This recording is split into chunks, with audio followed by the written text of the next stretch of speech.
What's in my wallet? Guys, it's a welcome coin. to the Newest Game Show called What's in Your Wallet? Pino, what's in your wallet? I got this penny from 2005. From 1920, 2005. I got 2 quarters. A nickel? This quarter is from 1996. Guys, let's play. What's the oldest thing in your fucking coin? So 1996. Like they're all in my Smarties Smarties coin. Oh, holder. your holster? Your fucking arcade holster? All my items are in another room. Oh, well, you lose. Oh. What how about these 2 singular dollars I have in my wallet? When did they come out? When was the release date? When was the last patch update? Guys, when was the last time they updated the $1 bill? I really hate the smirk on this man. They should replace him with a big booby lady. Yeah.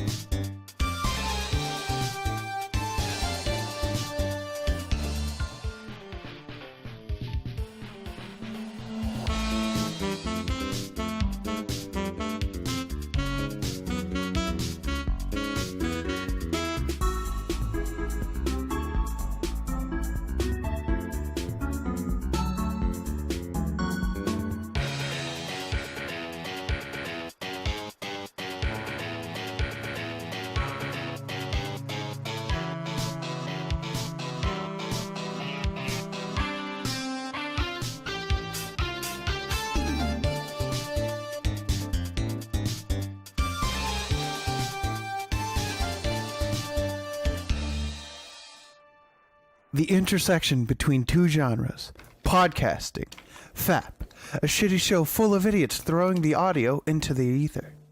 These are the records of our awful podcast. Welcome to the Fucking Anime Podcast, everyone! Hey. Wasn't that a cool intro that I wrote up? Very Are good. you proud of me, Dad? Yeah. 10 Wow. out of 10. Who's your daddy? Who's your daddy? That's a good movie. Thanks, Arnold. Right, that was him? That was Daddy Daycare. No, that's Eddie Murphy. No, Who's Your Daddy is a fucking show or a movie. Oh, it's a game? What? Huh? Da Vinci? Da Vinci? I don't know what I'm thinking about. I thought Who's Your Daddy was a movie. It was a Daddy Yankee song. I'm your daddy. Move on. Daddy Yankee. Sorry. I'm sorry. I'm losing my mind. Regardless, welcome to the Funky Anime Podcast. Before we get going, as we always got to do, I want to thank all of our really cool Patreon people that actually help us do a lot of cool things. And so I want to thank Cream Puff. I want to thank Cosmos. I want to thank Jasmine. I want to thank Linseed, who's actually upgraded their patronage. So shout out to you. Hey. And Sid, thank you, all of you guys, for really making a difference. It means a lot to us, and it helps us do what we love. We love y'all. And that's this podcast. And we also love you all. Cool. Now that the formalities are out of the way and I've checked that box, how are you guys doing? Pretty good. Pretty good. I drank, Anything exciting? I drank coffee out of a vintage percolator. I What'd you had call an me? egg sandwich. You had a what sandwich? An egg sandwich. Eggs. What did I do today? Breakfast know. is the key to a good podcast. What's going on here? Huh? Breakfast. Okay, no one got that reference. Don't worry about it. Because this week, bi-weekly episode, we watched Kekkai Sensen, otherwise known as Blood Blockade Battlefront, and its sequel, Blood Blockade Battlefront and Beyond, or, Proud and of for you all saying you that. Japanese listeners, Kekkai Sensen and Beyond. If you're Japanese and listening to this, why? Please email us in Japanese Guys- so we can't read it. Hopefully I'm you're gonna listening in subs. stumble through Google Translate to get that one read. But yeah, so I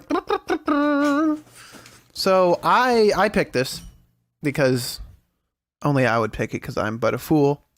But I picked this because of a couple different reasons. This has been on my list for eons. Like, since before we watched the podcast, this was... Since before you watched the podcast. How did you watch it? Well, I edit it. Oh, but we're a listening medium. But I post videos. Yeah, but that's not the podcast. That's the sidecast. That's the broadcast. That's when we get women. Screen burning. Who? Nice. If you Nice. watch it, careful. Your eyes will hurt. What the hell's going on? But yes, so Kekkai Sensen is a creation, which the manga was written by Yashiro Naito, who is also the creator of Trigun, which we watched early on in the podcast. I think we all real really early. loved Trigun. Yeah, we did. And one actual before we start getting into like the actual show, I got a little trivia for you guys because you know me, I do give trivia. So Naito has a very particular way of how he draws pets, and more specifically cats. And you can see every time you see a cat in the show, and also at the end of OP2, you see a cat, like a black cat, big eyes. I think it's OP2. It's either OP2 or ED2. But regardless, you see a cat with big old eyes, and that's like one of his most defining ways that he draws. And you can see the same exact cat within Trigun's opening. Because there's a scene of Millie and I forgot the other girl's name. Millie Stanford and Bless you. from the Morar Danny. What is the? We're talking about Trigun. We're talking about the weird the Bureau of Unbalance. Millie is or the whatever. big girl, right? Millie's the big girl, yes, because I love her. And she What was was the little girl's no, not Millie. Monica. Not Meryl. When Meryl's smashing on the typewriter, you see the cat run by in that scene. It's just stylistic, and so I thought that was pretty cool when I noticed that. I was like, oh dang, So that's there for all you Naito followers.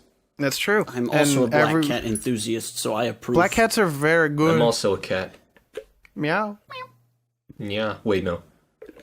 Oh, Pino, guess what I get to do with that now? Oh no. I will put that in my personal use folder for later. Personal use becomes ringtone. Yeah. That'll be Yeah. my text tone. Meow. Yeah.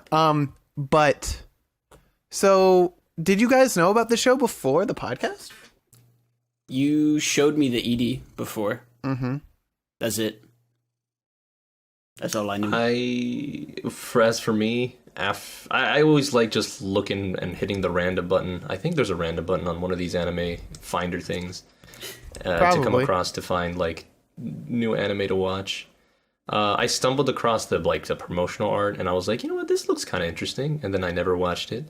Then I came across several edits of their ED with other different series. I don't remember which one I initially saw, but I think the most notable one Chuck shared not too long ago, and I was like, oh, I remember watching that too. It was like a Pokemon related one. Yeah, it's still a very big thing in kind of like the cultural zeitgeist, more for Japan actually, because there's more recent ones now. Like there was a Haikyuu one that was made.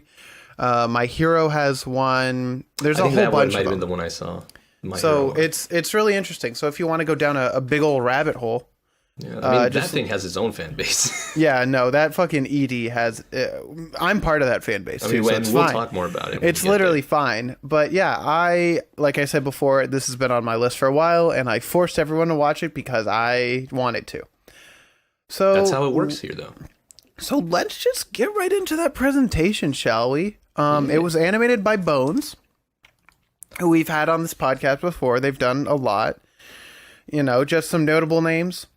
Full Metal Alchemist Brotherhood, Full Metal Alchemist Normal, Mob Psycho, My Hero, Ouran High School Host Club. They've done a hell of a lot of good shows. They did Space Dandy. Yeah. They did Cowboy Bebop. They've done... Meep Mop. But yes, they always put out a very good product, so I was not disappointed. for their animation through this. Good use of 3D. Yeah, I must say, like, it wasn't as jarring in this one as it is in other ones. Like they kept it to like the floating buildings in certain areas. They kept it to like certain items. Yeah, like we said before. Like, yeah, that's good. You know, like if it's inanimate, it's fine. Yeah, it's and also I think just by the way the show's styled, it works well. Yeah, because like for example, there was a shot the first episode of the second season where where Leo has to carry the man's head through the city, and at that intro shot when Zap is flying on the scooter, there's a panning shot of Leo's window. So the perspective changes, and you could see that the perspective with the brick wall was made using 3D, but Leo was 2D. And it just looked super good. And that was like one of the only times that I like remember seeing 3D, because a lot of the other times it's just super well done. Yeah. I saw the spinning buildings, I believe, maybe in episode 2, season 2, when they were in a flashback, and like I don't know, they were like in a foggy kind of area. I loved that episode, but we'll talk about that later because we got a lot to talk about. So animation super good, all action scenes super good. I have no complaints on that front at all. Do you guys have anything to say? Look good. His bones. They're good. Yeah. Flashy as usual. Yeah. Yeah. Very cool, very epic. All the fight scenes were absolutely intense. Very well orchestrated in general, and very just, you know, the execution on the animation, perfect. Exactly what it's what you'd expect from Bones. Yeah. So like, I mean, you're not really gonna diss a show because it looks good. So, you know. Yeah, it's what I expected, and I'm glad that they reached my expectations. I feel like is a good summary of how I felt. Yeah. So let's go on to the voice acting. Did we all watch dub? I know Pino didn't like Leo's voice. I don't think the voice fit for Leo when I switched over to sub, but I think his performance was pretty great. Like despite all that, I just think some of the casting or some of the characters should have been maybe other characters rather than or other voices. But the dub was pretty solid. I continued watching the sub after maybe episode 8, 9. But I stopped watching it after I rewatched episode 5. So I only watched like 2 subbed episodes. Yeah, no, I really loved the dub on this. It was obviously made by Funny, because you hear Ian Sinclair, like the second person that you see on screen is Ian, and I'm like, oh, it's him! It's my boy! Yeah. He's made it to another. But I think really solid casting decisions all around. Like Klaus's voice actor, super good. I really liked how Chain sounded. I like Steven's voice. Yeah, Steven's was really good. Yeah, because what's his name's voice? Klaus's is Nappa from Dragon Ball. Yeah. So it's very funny, and a bunch of other characters from all the other things. And Chain's voice actress as well was very, very good. She's been in, a bunch of things. Like she's Jiro from My Hero. And she's been in, I know she was in a couple other things. Like she's in Fruits Basket that no one else here has watched. But it's fine, because you should watch Fruits Basket. It's great.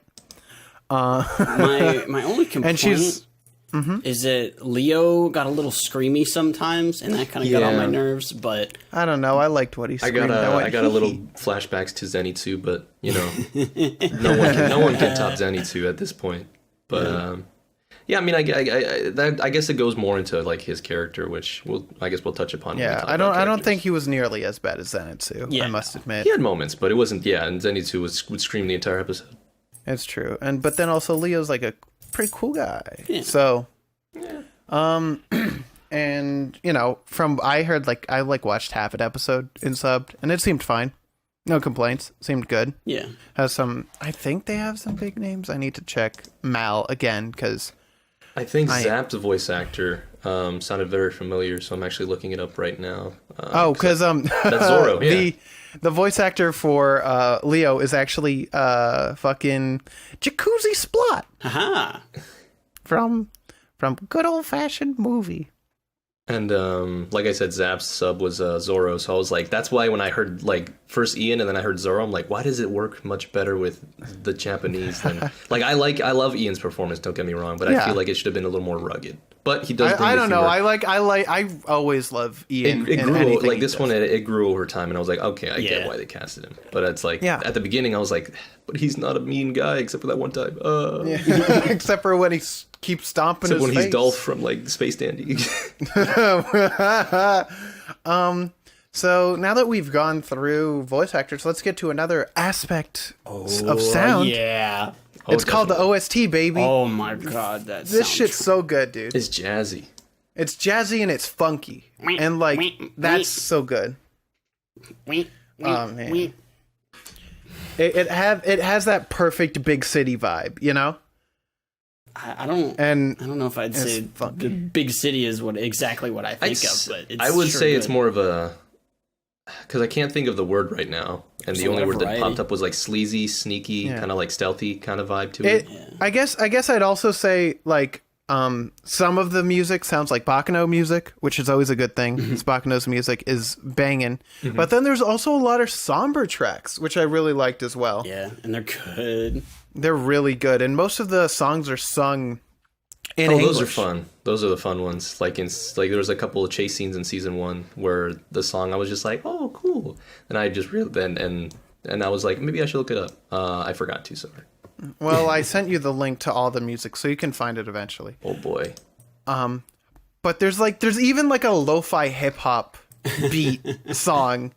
And it fits super well. Like I love this OST. This OST is like very diverse, but fits all the theming that it goes for super well. So I'm very happy with how that turned out. Oh yes, and the fight songs. Oh yeah, get the blood pumping. It punches you. It like gets you in that, and I love it. So great. Okay.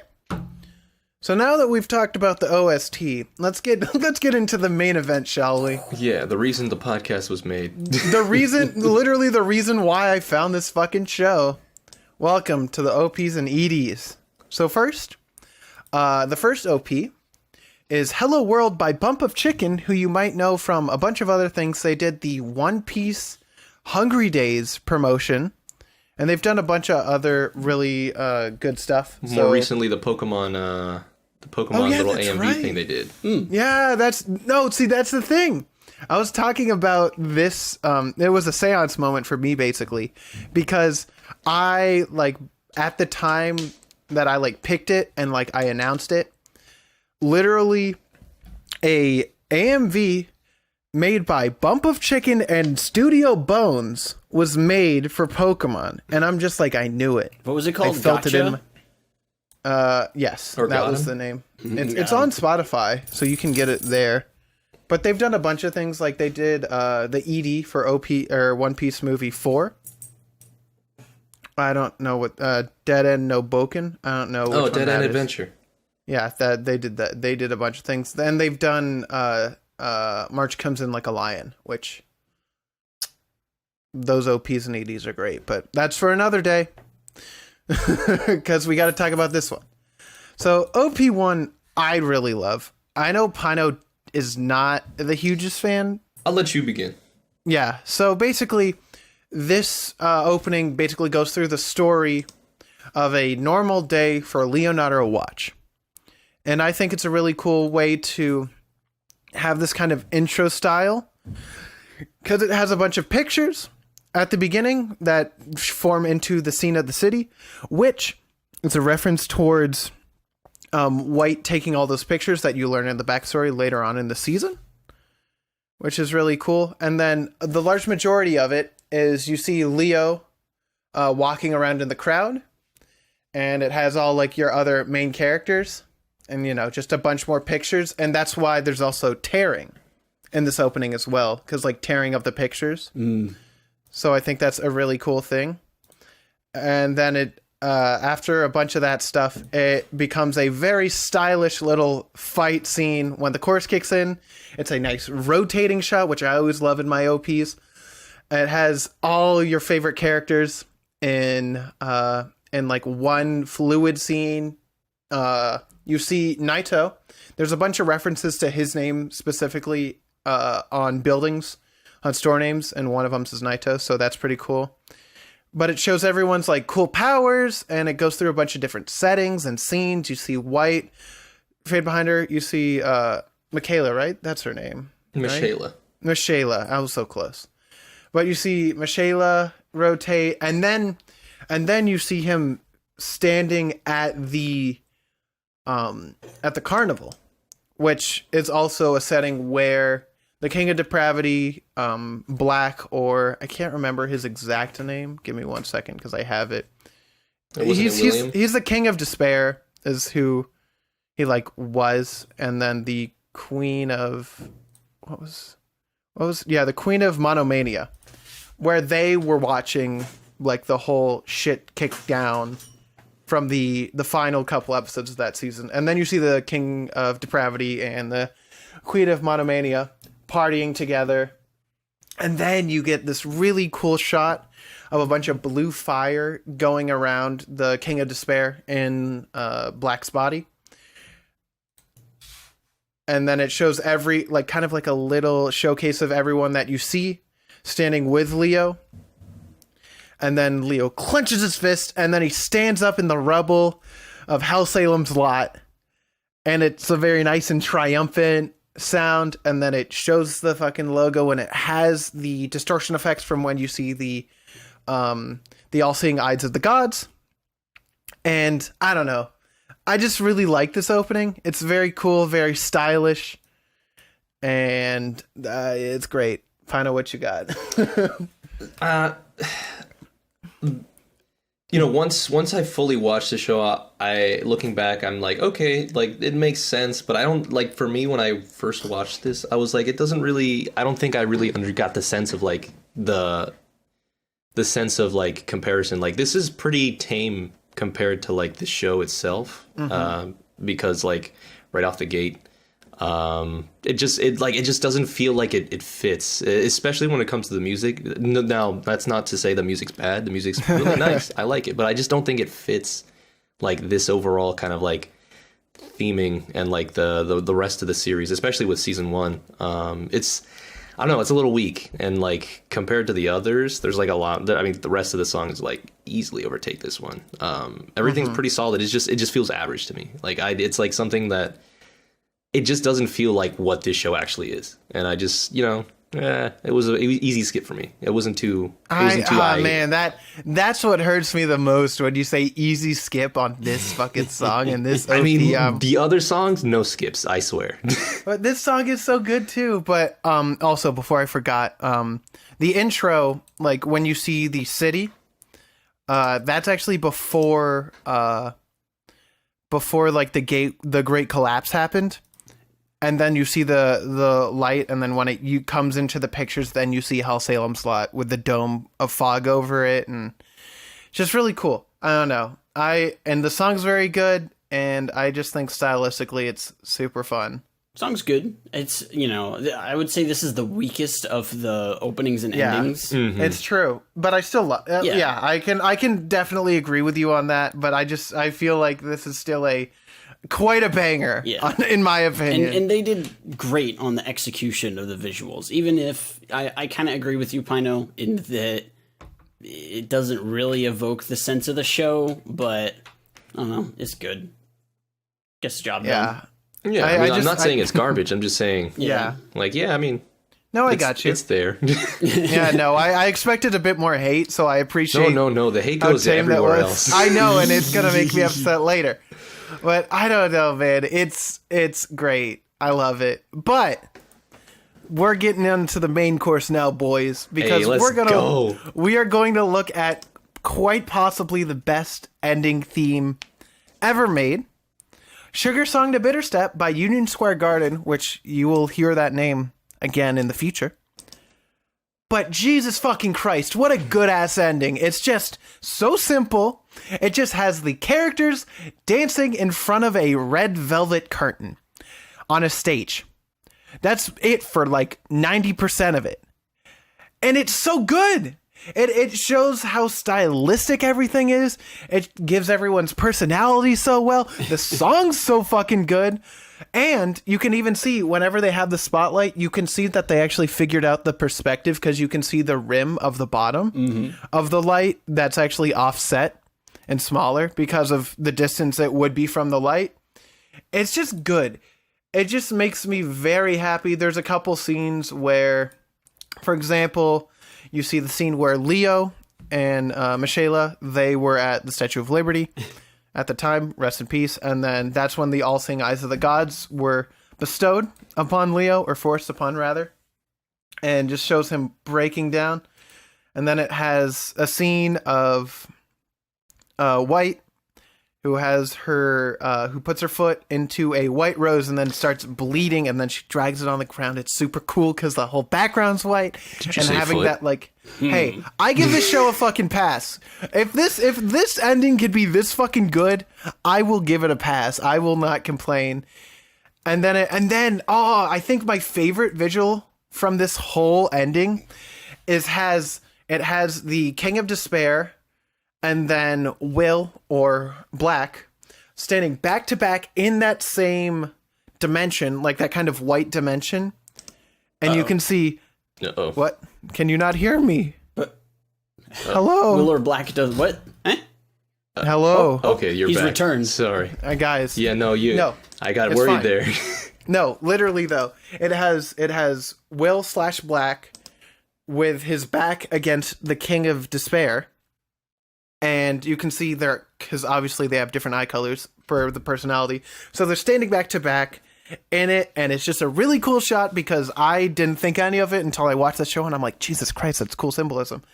And then it has the King of Depravity and the Queen of Mono. What? I fucking just said it, too. I'm a big fool. I like the part where Zap makes funny face. He makes funny face a couple times. I like the part where Foot. Yeah. Okay, you weirdo. Me too. No, but yeah, Queen of Monomania. They play some music, and then there's a fucking chorus line where they're all kicking. It's got a bunch of like shout outs to some characters that you really like. You see Dog Hummer in there, which is still the funniest fucking name to me. Well, that's two names combined. No, because Dog Hummer is the man, and Deldro is the... That's what it is. It's the man! Deldro Brody is the little blood man who got fused together by the Queen of Mono Freakout Society. I fucking always forget. I literally said her name 2 seconds ago. Queen of Monomania. They only mention her actual name once. But, But then it has, just... like a showcase of all these really cool characters that you come to know, and it's so good, and it's so fun. And then at the end, they do a little spin around dance, which is great. And then another one of my favorite shots is Leo and White dance together, and then Leo transitions to being Black, so it's Black and White dancing. But then White transfers into the King of Despair. It's so cool. There's so many cool little visual things. Just watch it. It's so good. I love it. Fuck me. It's so good. I like it. Yeah, it's great. It's very catchy. Yeah, the song is fantastic. Yeah, song's awesome. I think this ending works a lot well if you managed to get through the entire 2 seasons. But it's still, it's still catchy. It's still, I mean, I love this ending. Like, it's great. I don't think there's anything wrong with it. But it does add once you get through everything. Yeah, because you finally know all these characters, and the reason why Leo's kneeling in front of a wheelchair, kind of whack, but okay. It has Klaus just doing a little clap dance, which is great. I love that. It's so cute. Has Chain doing a dance in a cool white and black outfit that I love. Yeah, all the outfits in this ending are just because I don't think you really ever see those in the show. No, no, you do not. Except for Klaus. Yeah, he's always wearing that. Well, Klaus is a very, very nice, well put together man. There's a fucking figure for Leo, wearing the outfit for this ending, but it's $250, and I'm gonna put a pin in that. and I'll get that eventually. It's just, I just watch it. Like, seriously, just watch. If you're not even gonna watch the show, fine, whatever. Just watch this ending and be amazed by how good it is. Ugh, so good. Sorry, it's just this section's just me gushing. Yes, it's so good, dude. I still found it out of place though with not the villains, but like the background villains. But it was still nice. Like they were their personalities. Villains? I like the little shoe that falls. Oh yeah, with the queen of monomania. Yeah, it just goes blep, and then fucking Leo does a little dance with his feet. That's a cool second. And I'm like, nice, but he's also wearing shoes, so it's fine. But yeah. Especially, like, with Zed, who was in this from the start. Like, you meet on, like, episode 8 or 9, I think. So, like, you're like, who's this man? Why is he vibing? Why is he vibing with the boys? And then they do be vibing. And it's great. It's so much fun. It's so interesting. And it's great. I'm very happy that they made this choice. Because it's so iconic to me. I could literally probably make a 30-minute video just talking about how much I love this ending. Like, that's how much I absolutely adore it. So, anyone else got anything else to say before we zoom over to the other? Nah, man, let's I'm do ready it. to go. So, the second opening, technically, and the only opening for the second season for Beyond is Fake Town Baby by Union Square Garden. Hey, we know that name. Is it those guys who made the fucking greatest song for the first ending? Well, Jesus Christ, it is. And man, this is a good opening. I love this opening too. This one slaps. It's a banger, dude. It's just so stylish. It's like it's made up with all lights and it's funky and it's cool as hell. It has so many like moving action shots. You get to see all these background characters that you're not used to. Like you see Mushroom, which is always great. I like the fact that as compared to the first one, like yes, the first one was like, oh, this is a normal day for our boy Leonardo, but the normal day for Leo is more like moving around, more action packed, and this is what this one really evokes, which is why I really like this one. I'm like, okay, you got it right here. Like I love it, especially the car scene where they're like driving throughout the bridge. That one's real good. Super good use of 3D in that section. Exactly. It's so good. It's so freaking good. And then also you get to see a drawing that what's her nuts did. I don't want to mess up her name again. Michaela, yeah, that she drew, and that's the tortoise knight that she drew Leo as protecting the princess. Knight. Yeah, and they they talked about it in like the final episode, which was nice. Or like and you hear her tease him with it, and then the fucking car scene, man, the car scene, and that's also shout out to fucking Brooklyn Bridge. Making it onto this anime opening. Oh yeah, did we mention it's all in New York? It's all in New York, or the Fallen. I'll call it the Fallen New York, which is Hellsalem's lot. And it's very cool. You get to see a lot of iconic sections, like you see the Empire State Building. You get to see like when they come out of the subway. Leo is in front of a Downtown Queens sign, which is super cool. And there's a lot of like little touches that. It's really cool to see because I've been in that city for like a hot second. So being able to recognize some visuals and like locations, I really love it. But yeah, and then it has another sick action scene with all the good boys and girls. And Klaus punches a vampire. I like the end bit whenever they fist bump. Yeah, I like super chill. Yeah, it's the aftermath of the big fight, and they're just hanging out, and well, because you can even see that like everyone is like a little bit more disheveled. Like you can see Klaus's like whole outfit's a little beat up. It's great. It's such a good opening too. And the song goes so hard.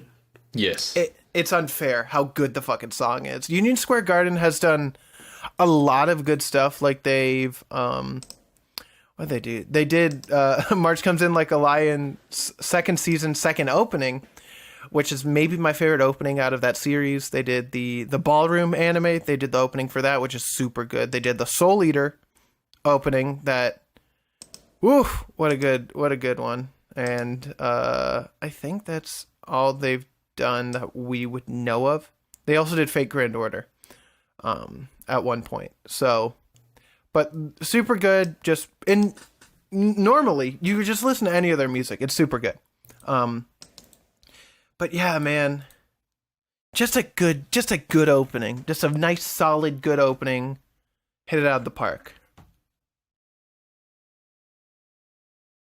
Yeah.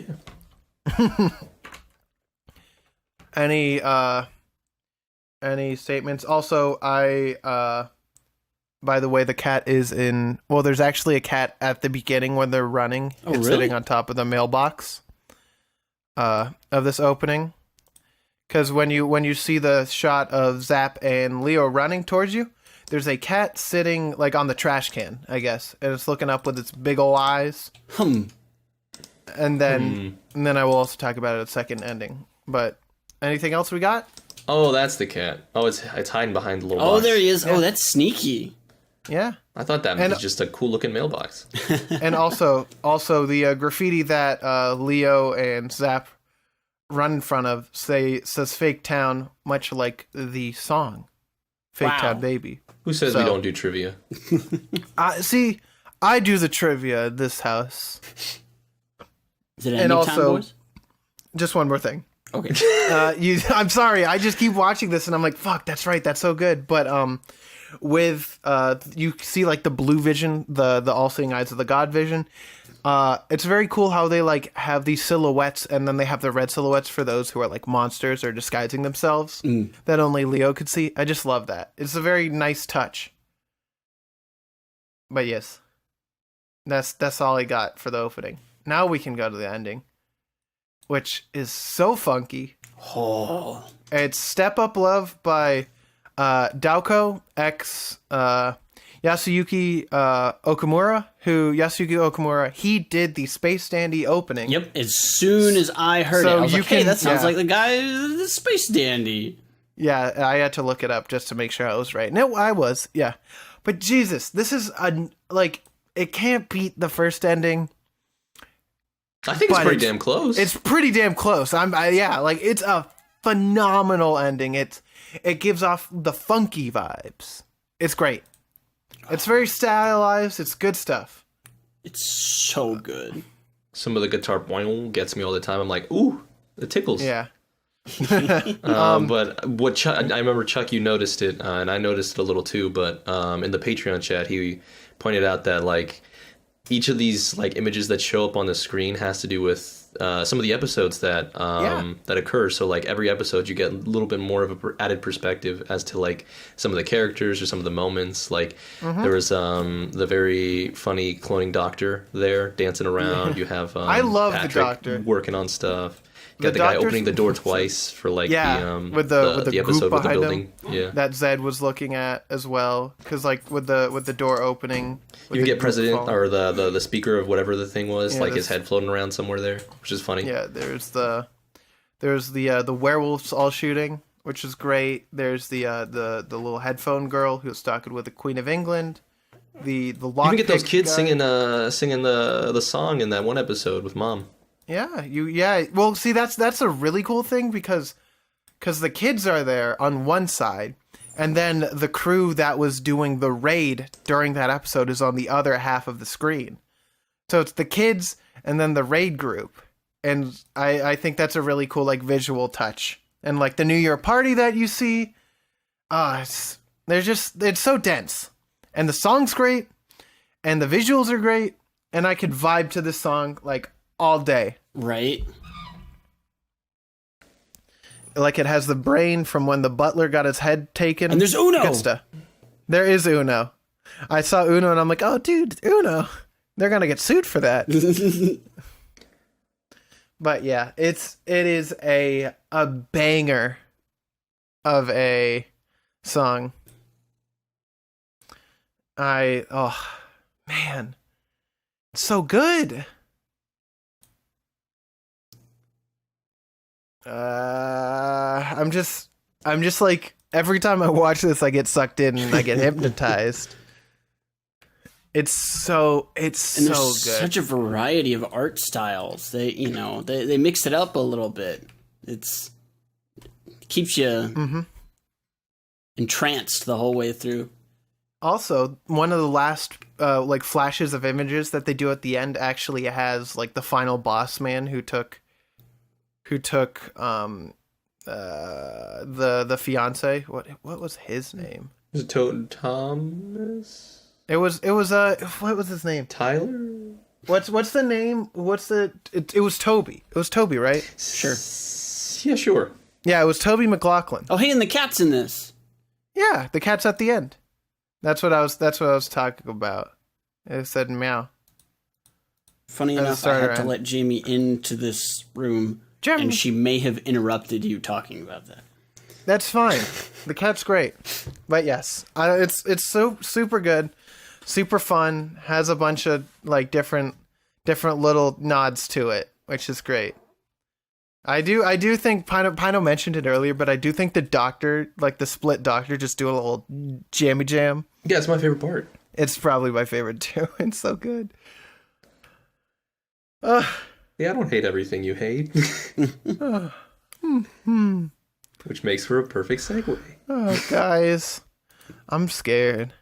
You should be. Why are you scared? Well, because it's something that I love, and it hasn't been negative enough yet, so I know that it's coming. I can't be negative when it has good stuff to it. Yeah, Come on. like the openings and endings and soundtracks, all that. They all slap. How am I supposed to hate that? Yeah, that's all the good stuff. It's all real good. The presentation, everything is real good. But the actual content... We gotta open up the book now. Come on. Guys, let's talk about the plot, shall we? And that's fine, boy. Boy. Let's talk about this plot. Yeah. Let's start with season 1, shall we? Well, you know, it's the first one, so I'd assume so. So basically, the overall story is that Leonardo Watch is a little boy, a little kid, and he got these cool eyes that he got from a demon. When he and his sister were at the Statue of Liberty, as we talked about in the endings. They were asking for a miracle. And he was like, "Who will bear witness?" And she's like, "I'll do it." And he's like, "No." And then so Leo gets cool eyes, and Michaela is blind. My brand. She was already, I guess, paralyzed. From the waist down. Yeah. Now she can't see, and that just makes me upset. Yeah. I'm gonna be real with you. I was like, she girl. did it. She was the one who was like, "I will do it for you." And so then we meet a cool monkey. He stole Leo's camera. Why did he steal Leo's camera? Regardless, stole Leo's camera, and then Leo gets caught up into a big old fight. And then this man named Zap puts his foot on his face and says, "Hey, you're part of Libra, right?" And he said, "What?" You late. And he was like, "Don't hurt me." And then he pulled him.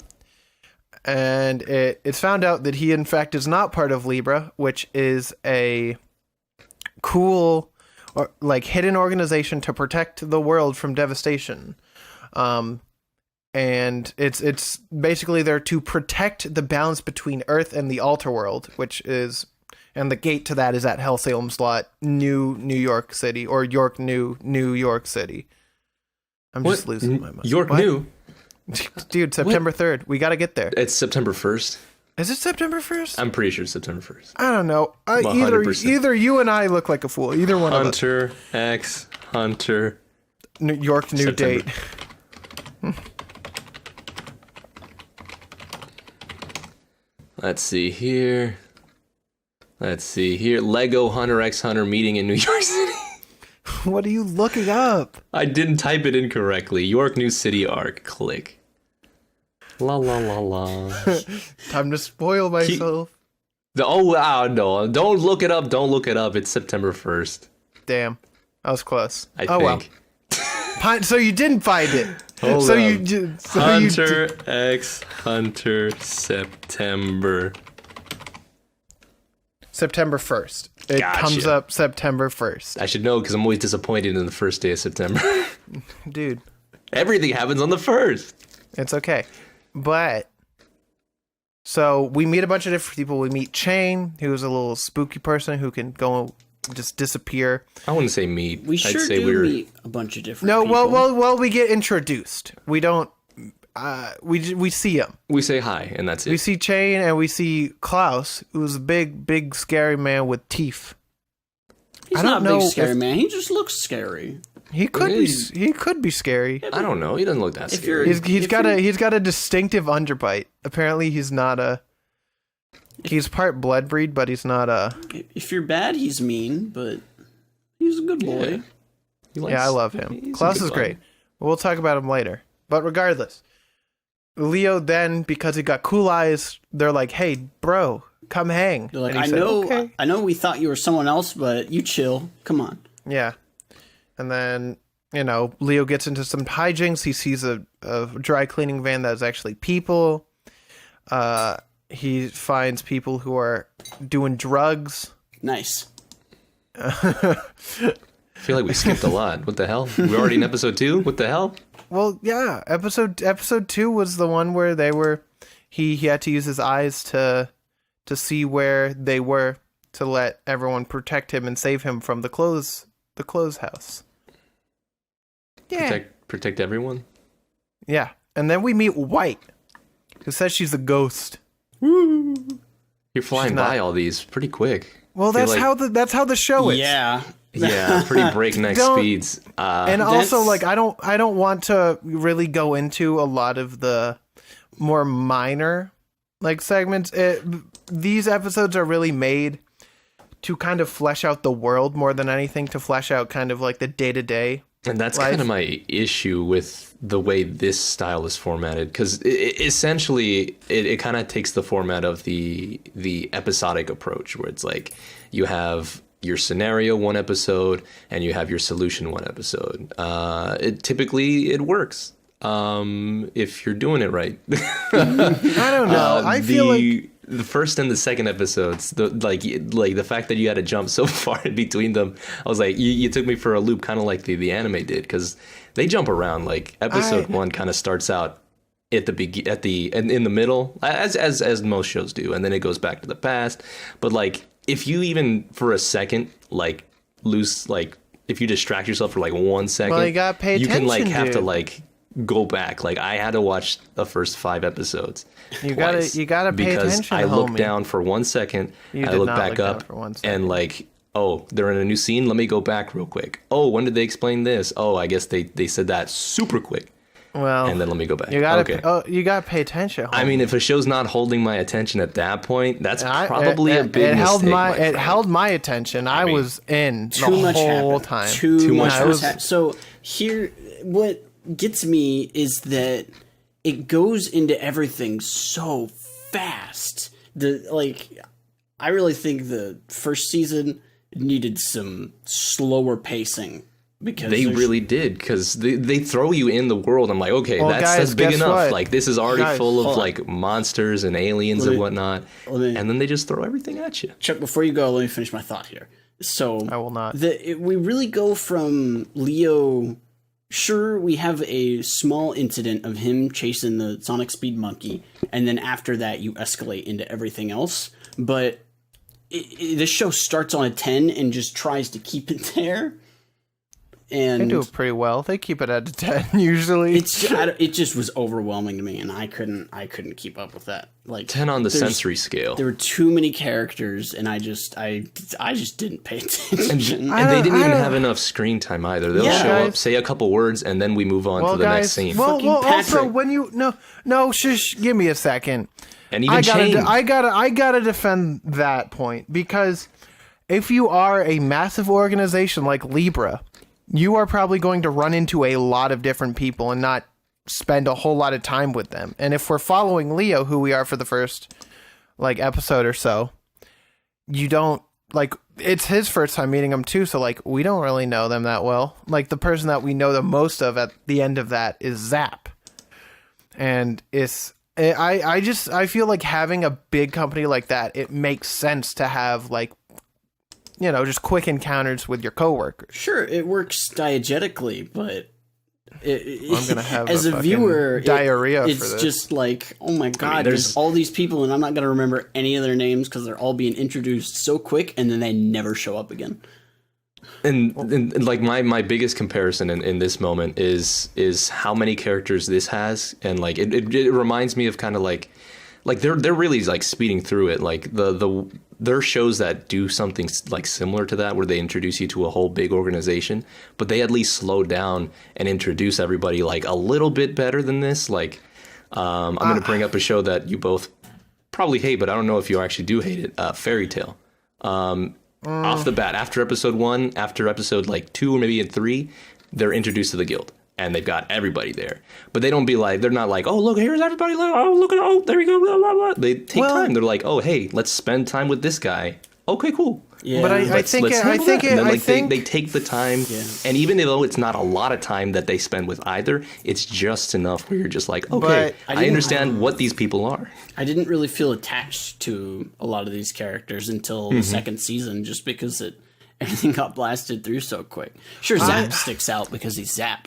But yeah, I don't know, man. I feel like it works well because it kind of drip feeds you in. And I mean, they're starving you at that point. No, I was fucking well kempt this whole series, so I don't know what you're talking about. I don't know, man. You must have a small little belly, that's a lie. I got a very big belly, I'll have you know.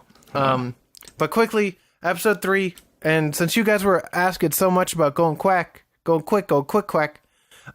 We got a chess. We playing chess. We playing weird chess. We playing like 7D chess. And fucking freaking a weird man was like, I was a Russian man who was like arms, like who wanted arms dealt to him. Was Russian. He played the guy and then he fucking lost basically. And then Klaus came and then like tied him, and everyone was sweating. And then that's the end of that episode. Because he had drugs. The guy had drugs. It was a mob leader. I tell you, that episode, despite it being very slow, a little too slow. Jesus Christ! I dozed off quite a few times, so I had to rewatch it again. So, unfortunately, I love Klaus. I thought that was cool to his character, but like, could it have been a little cooler? And that's literally Klaus centric. Like, you have the gang at the beginning, and it's like, bye everybody. We're investigating one thing. Klaus is like, I know exactly how to solve this issue. I think it's cool though. I think giving Klaus something that isn't like combat centric, because we know that Klaus is big and strong. He could beat anyone basically. Like, having that expansion towards, oh, look, he's playing chess with this fucking mob boss. And there's nothing wrong with that. I think it was done well. I don't, like, the episode was kind of not memorable just because the B-plot didn't really exist for me. I think they went for the B-plot. Isn't that what that was? Like, everybody was supposed to investigate, like, these crimes that happen in, like, the White House outside of Hell's, what is it called? Hellsalem's lot. Outside of Hellsalem's lot. And, like, he kind of goes off on his own. He doesn't really tell anybody where he's going except for, like, was it KK with him? KK, yes. Yeah, so, like, that's all he told. I'm just like, well, I mean, yes, I like the fact that you're not a big old brute, big old bully man, but like, you're a leader. Shouldn't you tell your folks that you do that? And like, you get a little instance of Steven being like, oh, don't worry, he's got this. And I'm just like, it's true. He did got it. Yes. Yeah, I mean, he did, but like, again, when you start out your episode 1 being like, this is a story about me and my guys at Libra giving me hope. And then you get an episode, it's just like Klaus, and he's doing his own thing. Well, yeah, he's Libra. That was Libra business. And like, that wasn't a joyride. In my mind, Leo doesn't even know that that entire chess game happened. He doesn't need to know that. That was for us. I don't know, man. Just episode 3 was I think you got to stick too far up your ass on this one, homie. I'm gonna be honest. I don't know, man. If I fell asleep the first time watching it, and I had to watch Pino, it again, and just kind of like wanted to pull my eyes out. I think you were just too tired that day. No, I was too tired the first day. Second day, I was just like, yes, this. But so okay, episode 4, real quick. This is the introduction to vampires, the vampiric blood breeds, who are like kind of like the main like big bads that they fight. And the reason why Leo is there is because Leo, you need to seal away a blood breed, a vampiric blood breed. You need to know their name. And with Leo's all-seeing eyes, he can see their name, kind of like how you could in Death Note, because they had that. So he's just got the Shimigami eyes, basically, but also can see like spooky guys and see through illusions. So. That's pretty cool. And this is also when we meet Black, but who was actually being controlled by the King of Despair at that point because he had red eyes at that section. So it was cool. It was very cool. We don't really know that till what, episode 8? No, well they hint at it this episode because when he meets him again at White's room. She's like, oh, here's my brother. And he's like, and it's the blue eye one now. And you're like, wait, didn't you meet it? And you're like, well, something's up. So like you're like, oh shit nuts. Something's happening with this boy. And also we get introduced to Abrams, who's called Lucky Abrams because he is bad at everything and his luck's not great. He made an airplane explode. It's very, man. It's just it's a hard show to really dissect in a concise manner. There's a lot going on. I think beginning at this episode, or maybe even beginning the last episode. Actually, no, beginning like episode 2. There's like a formula that the show goes through that is noticeable. You get all the vampire stuff at the beginning and at the end, and then you have your episodic kind of stuff in the middle, which I don't think really worked well. It worked for me. Especially because episode 4, you described that was like the introduction to the vampires, right? Mm-hmm. What happened in the middle? That's when, because in the middle, Abrams came with the piece of paper. But it wasn't like specifically tailored to like the vampires. It was more it was. Like it was a vampire. And, like, it was a vampire blood breeds hand. in like the subway, right? No, it was a vampire hand. That's why they went there, and then they went to the station. That led to the station with Steven and what's her name, Kekkai. Yes. Yeah. But also during that, the reason why, like Klaus and Zapp and Leo and Abrams were not there is because they went into the Yggdrasil to see like the blood breeds with Leo's eyes. And then that's when they like came back on the train and then kicked the asses and it was good. I don't know. I think the way they try to foreshadow the things in this is kind of like, I don't think it worked out very well because it should always naturally be sprinkled in between rather than like blatantly like, hey, here's your section with White. Okay, episode time. Here's your section with Black. Okay, next episode. Like, I don't know. It just didn't feel natural to me the way they try to sprinkle all the foreshadowing in. I liked it, but that's fine. I thought it was fine. I don't know. A lot of other shows sprinkle it in much better. Guys, next episode, the Queen of Monomania. She's in a big old fucking truck. And because she's looking for a cool boy named Hummer and a ghoul named Brody that she mixed together like ketchup. That was a funny bit. Yeah. And she's driving a big truck, and Leo was kidnapped because he and Zapp were riding on a fucking scooter. Oh, you forgot. White was mad at him earlier for some reason that they didn't really explain at the beginning of the episode. Let's see. Because the whole episode was about like expressing your feelings, which they discussed, and then he came back afterwards, and White wasn't really mad anymore, which then again also confused me very much. Yeah, I do not know. I watched this twice. I can't explain that. But then they went to the movies at the end, which was very nice. I liked it. But yeah, they were in a big truck, and that's an introduce to Dog Hummer and the man, the myth, the legend, Brody. So that it's just cool.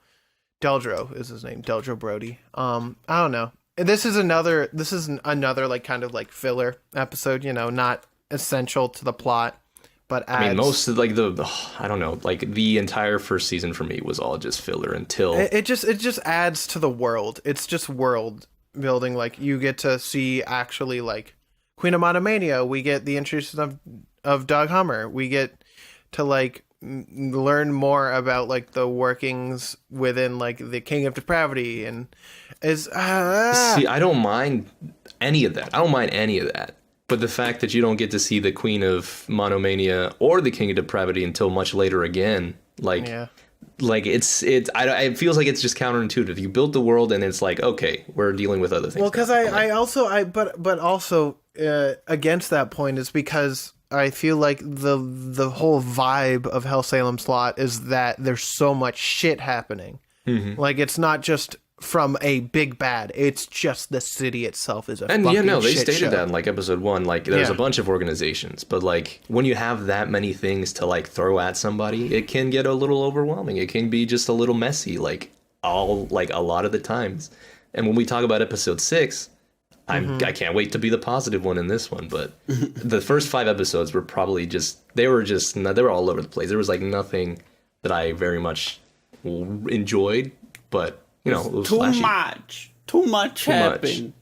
I love it. But regardless, next episode 6. Best episode, hands down, season 1. Episode 6 is burger episode. You know why that one worked? Because Nej. Because they slowed down. Yeah, and they slowed focused down around the single character for a while. They focused around just a regular guy in the city. Yeah. Just is a regular guy in the city and like his unfortunate ability to make people forget. And I was just like, this is what I'm looking for. You don't need to build up the hype of like an exploding city. Let me know about the people living in the city first. Tell me why they're protecting all these people. Like, because every episode the town gets demolished. I'm just like, well, that kind of sucks. Like, I don't care at that point whether the city's getting demolished. But as soon as episode 6 happened and, like, they started beating up this poor mushroom kid, I was like, dude, what the hell, man? Like, oh, my God, just leave him alone. This was the best formula. Like, this was the most formatted, wonderful episode. I was emotional. I was like, yo, you can't do this to this poor guy. He just wants Borger. Yeah, Nej did want Borger. And, like, they started off... And they ended off perfectly. You could leave that as a one shot kind of episode, and I'm just like, I just love it. Like that. Also, English voice actors QT from Space Dandy. Exactly. That's the one I actually watched subbed, so I didn't actually get the pleasure.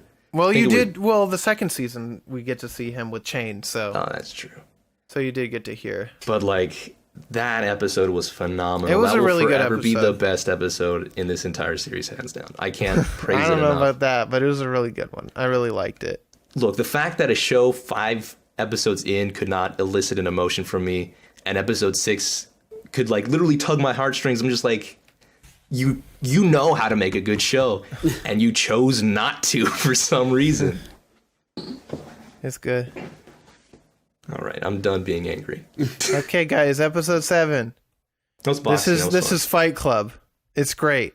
Ding, ding, ding. Fucking Klaus beats the shit out of everyone. It's all Zap's fault. It is Zap. It's always Zap's fault. I love it. That's all I gotta say. It's a fun one. Yeah. That's it. Guys, episode 8 is Z's longest day. It's Zap. Zap's just being a fucking fool. The usual then. Eating food, getting fat as hell. Yeah. Eating food, fat as hell. That's it. Eating food, and then there's a big old blood breed. But we find out that the master was trying to fight the blood breed at first. The master of Zap, who taught his blood breed ways, the blood arts.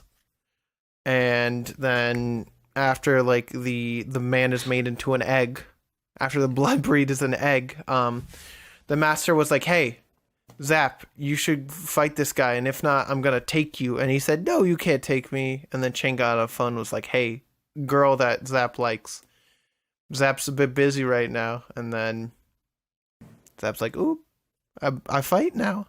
And then he do. That's it. Big fight. Big fight too. And then episode 9, which is Z's Longest Day Part 2, we get to meet Zed, who flies in on a plane, and he's the other disciple of like the Big Dipper style blood technique.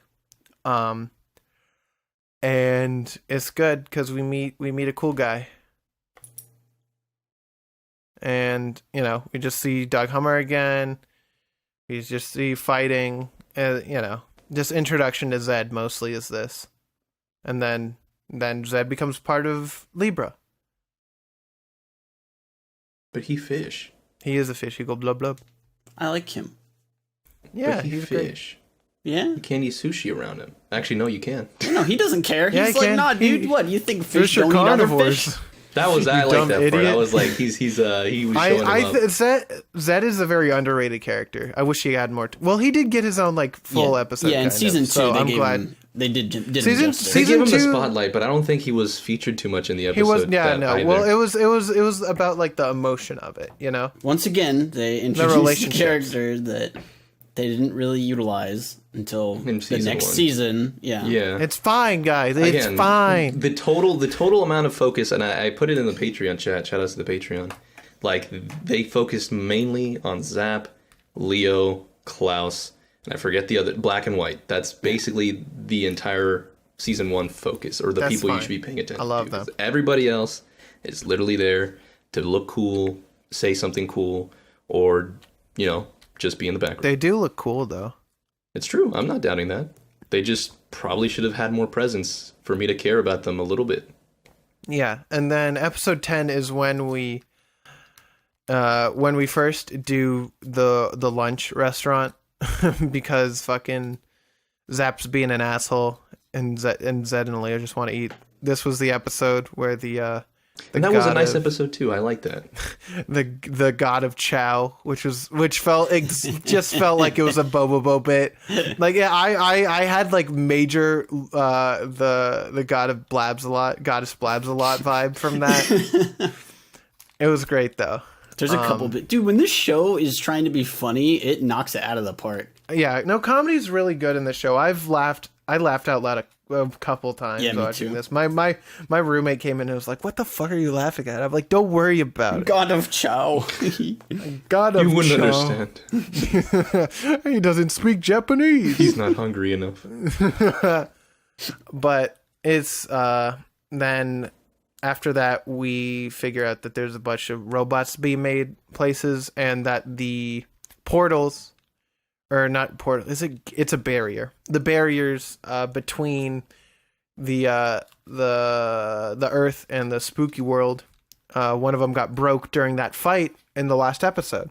So they're trying to go fix things, but then White takes the eyes of Leo. Uh-oh. Because we learn at this time that I think we might have learned one episode before, but that Black gave sacrificed himself so that the God of Despair would be on him and not with his sister. A similar he kind of did- situation that Leo and his sister kind of were in, which Yeah. was a nice I little like parallel. the nice parallel. Yeah, very good. And then at the end of that, we see the King of Despair.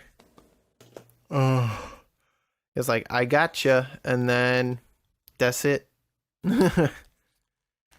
And then episode 11, which is it doesn't even have the name on.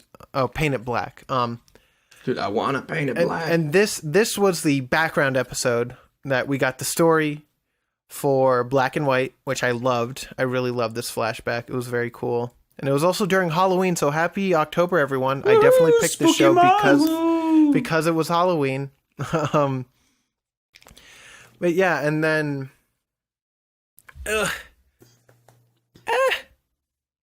and then the eyes have been taken, and then we learned that White is actually a barrier that was put up because the parents made a barrier in the place of her heart because she would have died before then, which is whack, but that's cool. And then King of Despair shoots White, and then He said, ow. Yeah, and then the King of Depravity's like, oh, the world's dying. Yee. Oops. Yikes. There we go. And then we get to the big old double feature.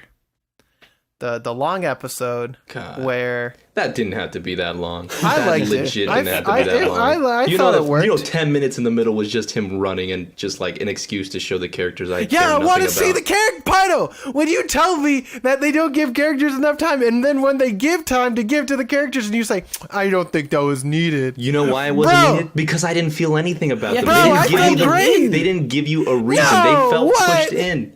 No, it was great. No, they were crammed in, and it's like, okay, well, I don't feel attachment to any of these people because they brushed them off. Like, I saw Patrick once at the party, and then he shows up for some reason. I didn't even know he drove a Hummer. It's a Jeep. I didn't even know he drove a Jeep. That's my point exactly. Like, I don't know. Hummer's the man. I don't know any of these people's powers. You don't even know, like, Chain's power exactly until season 2. Well, yeah, it's mysterious. I don't care if it's mysterious or not. Tell me what, explain the mystery to me earlier. If it's a single instance, then mysterious works. Whenever it's every fucking character, guys, the world is wacky, and there's infinite powers. There's crazy shit. Just accept it. But and also, there's a lot of shows with crazy powers and wacky shit, and they explain it.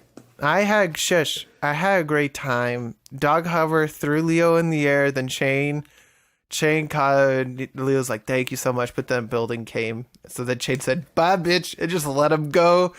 And then after that, Zappy yanked him from the sky. It was great. I loved it. I'm a baby. The one thing that disappointed me the most in the entire chase sequence was once he got there, they played the opening, and I was a little appalled, I'm not gonna lie. Like, appalled? I don't think it fit in that exact moment because whenever you have the opening play, it should be something filled with action. This man was talking through the entire thing, and then it ends, and then he does something, and I was like, well, what are you gonna like? What was the point of that? We're waiting. The episode still had like 7 minutes left, like 8 minutes left. The last scene of the first opening, it's him standing on the rubble at what's the end of when they stopped playing the opening, and it's the same scene. It's so cool. All right, I'll give you that. That is pretty cool. God it's damn nice it. they tied it in, but they could have really done it. They could have done it justice. They could have done it justice. And then he fucking headbutted him, and then White dies, and he cries a lot, and I felt sad. And Klaus's glasses got broken. He was all bloody. That's the real tragedy. They hurt my Klaus. Hey, you know how hard getting glasses for a big ass head is? Yeah. Yes, I've been wearing glasses for 14 years. And I got a big ass head. I got a big ass head, bro. I got it whenever I have a snapback, I can only put in like 2 of the buttons on the back of my head so it can actually fit. There needs to be much room for the emptiness in my head. Nothing's living there. It's no one wants to pay the rent. But it's cool. It's cool. I like it. It's great. And then by the end, Black, who was the person who had psychic powers, but White, who didn't, Black used his powers to put the barrier back in, and then White dies and becomes a butterfly, which we see later on in the series. Then Klaus congrats Leo, and then it was great. It was very fun. I liked it. The end of first season, guys. That was the worst first season. I'm so in any show. I'm sorry. In any show? In any show. What? Calling it right now. Oh, this boys. And I mentioned it in the Patreon. This is going to be another K-On! For me because K-On! Season 1 was not I'm upset. what I upset. It wasn't like a thing. There was no season 1 for me in my opinion. Guys, there was no season 1 here. Guys, episode 13 is great. Look. Because this man has a head in a box. My thoughts for this first season. This could have been... You could have just made this like an OVA, a short little like 5-episode thing. You could have made it a movie with just some of the last episodes and maybe explaining some characters. Like, you didn't need all this. Like, the only episodes that technically mattered were some scenes in the beginning and like episode 8 through 13. I don't know, man. Yeah, you could watch that's all that matters. You could probably just watch episode 1 of season 1 and then skip straight to season 2 and be fine. Yeah. Like regardless, that's how it felt. That's how it felt. Like Guys, as soon as I saw liked episode it. 6, had I a was good like, time. episode 6 should have been episode 2 or something of a similar fashion. Should have been placed early on. That's all I'm saying. I had a good time. But regardless, let's get to season 2. First episode. Finally, Man got head in box. Leo so just first wanted episode, I'm just gonna say my opinion now. First episode was just episode 14 for season 1. Yeah. It was just the same stuff. I wasn't too impressed with the first 3 episodes of season 2. And it No, started to pick up. that's where I disagree with you. I Episode 2 think was as soon as a episode banger, 2 hit bro. around, I was like, okay, you finally you got it. You're slowing down. Episode 2 was with Steven, right? And his dinner party, right? Yes. That one I enjoyed a lot. No. Episode. Episode 2 was the backstory for the hospital. Okay, that one I enjoyed as well. I love that one. But regardless, the first episode, so I'm just going to call it episode 13. Man is in head, and Leo's got to bring him, and then that's it, basically. There's just kind of a cool down from like the overall like massive thing, and to reintroduce you to a lot. So fine, whatever. It was passable. But then we get to 14, which I love, because they're like, Zap gets injured and he's about to die. But then they're like, wait, that hospital wasn't there. But then they go to this hospital, and then we get a nice old backstory about Klaus and Steven. They find a baby, and they're like, we gotta bring it to the hospital. So then brings the baby to the hospital. And you know what the best part of that sequence is? It takes place before and after the Great Collapse. It's right in the middle. It gives you that needed background. It gives you that information that I'm just like, I know the town was destroyed. I take back what That's I about said. it. See, episode 2, season 2, and onward was fine. It starts pretty strong, right? It starts really good at that point. It's great. They and there was a blood breed that Steven and Klaus had to fight, and they were fighting. It was good stuff. Yeah. See, this is what I mean. Backstory for the hospital. You could just skip to season 2 because they give you more backstory on the Great Collapse here than they do in the entirety of season 1. Mm-hmm. They give you more backstory for the characters and like how they know each other. Like that's what I want to see in that. That's why I wanted to learn more about Libra at that point. At the beginning, I'm just like, okay, Libra's secret, but they destroy things. Cool. Okay, awesome. But this one is like, oh, look at that. Yeah. This is nice. They're protecting people, like what they're actually supposed to be doing. Exactly. Guys, you know, when we meet the cool doctor. I love the doctor. Cool doctor's awesome. I thought her power was great. Yeah. She wonderful. Hit on my boy Klaus. I like the hair. Hey, I would too, dude. Right? I'd hit on Klaus, no problem. And her hair is so cute. It's such a good overall character design. Also, it's such a cool like power, because so what happened basically was that during the collapse, the big evil dog went in to kill a bunch of people while the other two were fighting the blood breed, and they couldn't really save them. And then this place reappears 3 years later, but they're like treating all the non-humans, aliens, I don't know what to call them, monsters. I don't like monsters. Aliens will be it. But then you see like this smaller person that looks a lot like the doctor that you saw get killed at first. And it turns out she wasn't killed, but she was 99% dead. She was nearly dead. And just like in The Princess Bride, he's mostly dead. Gotta fill him up there. Inconceivable. When are we watching? Can we do a fucking watch along? Let's do movie night. I feel like every other episode we talk about Princess Bride, or at least every other Princess like 5 Bride's episodes. great, dude. I love that movie. I have a marriage shirt. It's great. Oh. Marriage is what brings us together today. Wove. Twoo. Wove. It's great. But regardless, we meet the doctor who now can split into multiple places, which is good because you need a lot of doctors at a hospital. Surprise. But you just, it's a nice world building, and you get to see her later, and Zap's healed because they're great. Dude, when she combined into one, and then sliced up the big dog. It was awesome. She got me acting up. I'm not gonna lie. Honestly, like she's like my honorary second pick. She's awesome. She's great. I think overall, if like we all had to decide, we'd probably pick her. Yeah. She's wonderful. But regardless, let's go.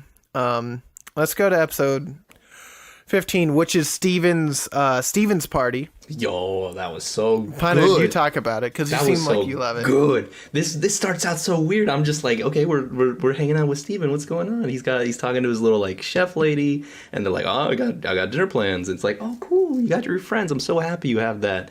All these people come in, and he's having such a great time. I'm like so happy. I'm just like, yo, we get to find out more about how he is, and he's the talk of the town. He's like the coolest guy with his friends, and then like he sends his little cook lady away, and like that's when shit gets real insane. Like the fact that it was all a ruse, and like how he kind of like knew about it. Like, that was so wild. I just didn't expect that. But, like, you get to see the emotion, like, the pure happiness this man felt about just not dealing with, like, saving the world and Libra stuff. Yeah. And then his sadness afterwards when he's already, like murdered everybody. Like, on the bridge, I'm just like, this is my aesthetic. This is what I've been looking for. And then you have everything close out with like him meeting his cook's like sons and daughters, and like the little B plot with like, I guess it was like, what was this one with Zap's like penis being like on a timer? Yeah, that being was a funny. fucking bomb. All dude. of that was great. I was like, why isn't this season 1? Like, give me this. I need this. I need sustenance. And like it even like gives you like an insight. Like he doesn't only solely work for Libra. Like he had his own personal squad of folks to like investigation stuff. I'm just like, this is what I want. You can expand the world in so many different ways, either by showing it or just by saying it. And this man showed it and said it in like such a masterful way. And like, yeah, that is like season 2 is like probably one of my favorite episodes. Like in season 2, that's like hands down the best. It was a really cool way to give Steven, because Steven never really got a spotlight at all. You just saw him kick ice at times. But man, it's cool. I love this episode a lot. Like if you want to watch something cool, watch that episode. Yeah, you don't need any background for it either. That's you just fine. watch it. Yeah. And also then at the end, that was the episode that Chain was drinking out Mr. Satan as well. That was good too. No, yo, that was so good because it leads into the next episode. Like, yeah, which leads into the werewolf mission, which is so cool. I love the group that they have set up. Chain, Emelina, Olga, Janet, and Im. They are all werewolves who basically can make themselves in just like discernible to a molecular level, basically, that they can like go through space, basically. It's crazy cool. And then we have a whole story focusing around them. And you see Chain go around, do her business, like she sees Nedge with Leo, and Leo's like, why the fuck are you not turning up? And turn up, mushroom boy. Turn up, bro. And Chain's like, I am the god of hamburger. Take this notepad, write down your shit. Get good. And Chain like just sees a bunch of like different things, and it's so this good. It is what I've been seeking this entire time. Yeah. And then develop they your go characters. The fact that she technically gets 3 episodes. Like the one after that is kind of her, like a little bit with her in it too. Yeah. But like before with her drinking out and like she cares for her friends, but like doesn't like showing it. But like, oh my god, it's just those 3 episodes were like perfect for me. I was like, you're lucky you made us watch season 2 because this was the exact thing dude. I needed. This is what I needed. It's great because we got everything established enough that we can just go on with life. And so next we got the butler. Fuck yeah! Shout out to Gilbert. His back hurt and goes crunch. His back hurt. He got hit by a big tentacle thing.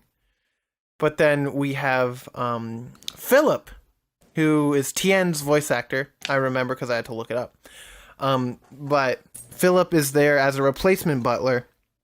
But then Philip gets his brain stolen. Oh man, you hate to see it, dude. You really hate. Yeah, which was cool. A really cool like thing that you wouldn't think about could only really happen in this sort of setting. You got harvested. Yeah, I think it was very cool. And then that's what happened to me, dude. Oh, I had a brain no. once. Is that why you wear that mask? kind of creepy. I'm not gonna lie.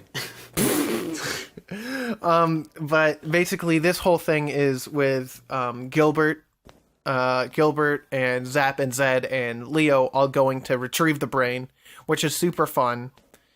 And then you see fucking Gilbert go the fuck off as like a combat butler, and he gets sliced in half, but he's like, I'll I give can you 3 regenerate options. shit.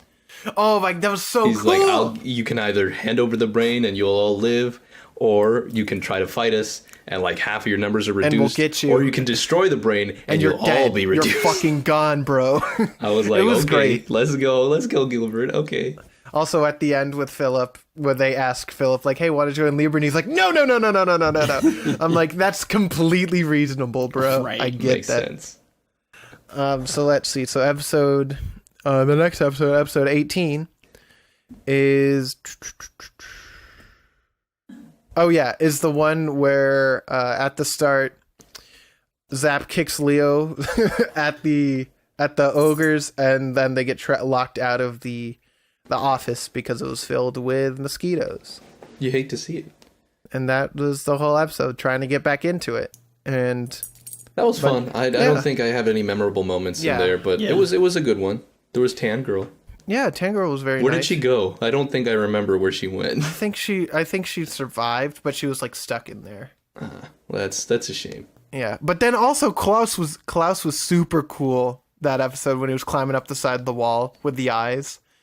Oh, I love that because Klaus was carrying Leo on his back and they were sharing the eyes. It was very awesome. But that was that whole episode. You know, something simple, nothing too crazy. It was a good time. Mm-hmm.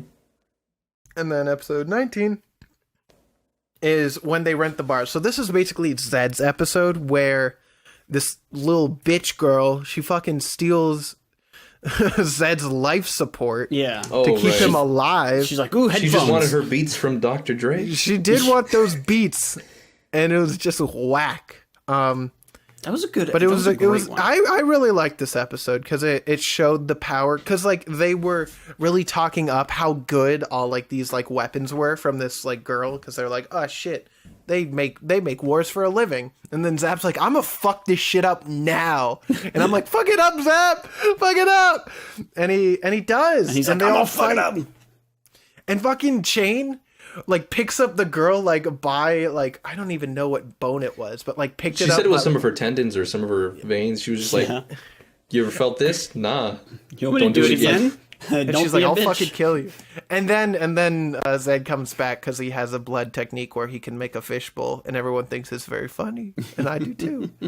I like the fact that like they all joined up because they didn't want to fight something smelly. That was funny. I like that. That made me laugh. And then they go to the New Year's party, which was also a very cute moment when that was wholesome. because Zed has like the flyer taped up against his like water bowl, his fish tank, basically, because he needs water because he's a fish guy.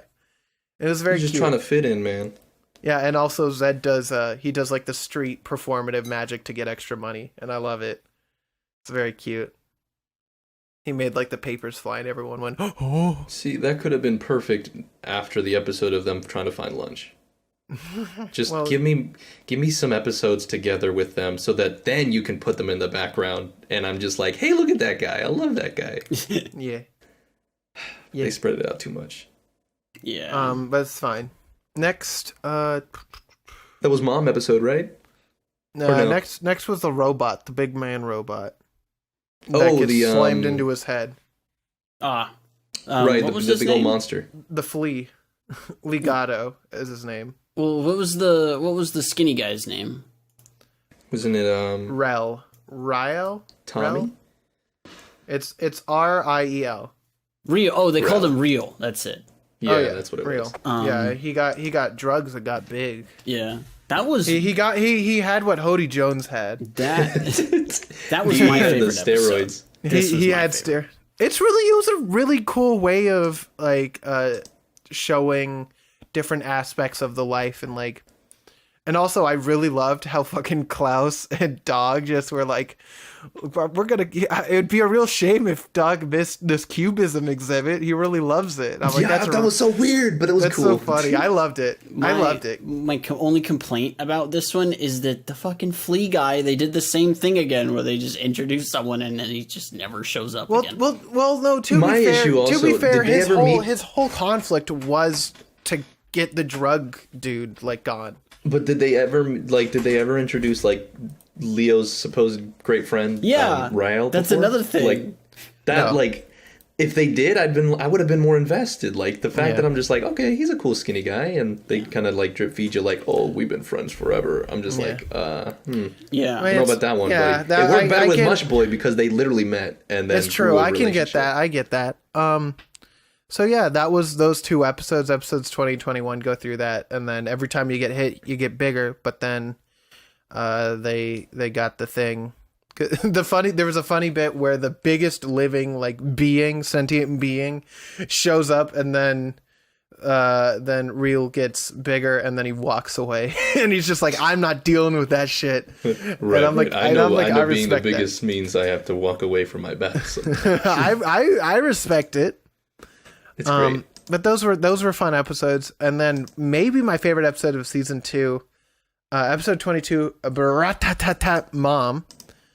Which is cute. With KK, who goes to Parents' Day for her kid. Because we don't get a lot of home life. Like, we got a little bit of Steven's home life, which was great. We get a lot of just Zap being a fucking weirdo. We get Chain's dirty home. It's true. This second season was a lot about the home life. And so we get KK's home life. And it was great. And she's trying to balance her work and her life, and I appreciate that. That really slapped. I like that. It was really cool, and like having the parallels between like her duties as a mother and duties as a Libra operative. It was very cool. And then we figure out at the end that one of the guys one of the other parents was a blood breed, and he was remotely controlling the robot that Steven was having issues with. And then they had to go on the run, the dad and the daughter, which was sad, but he was doing it.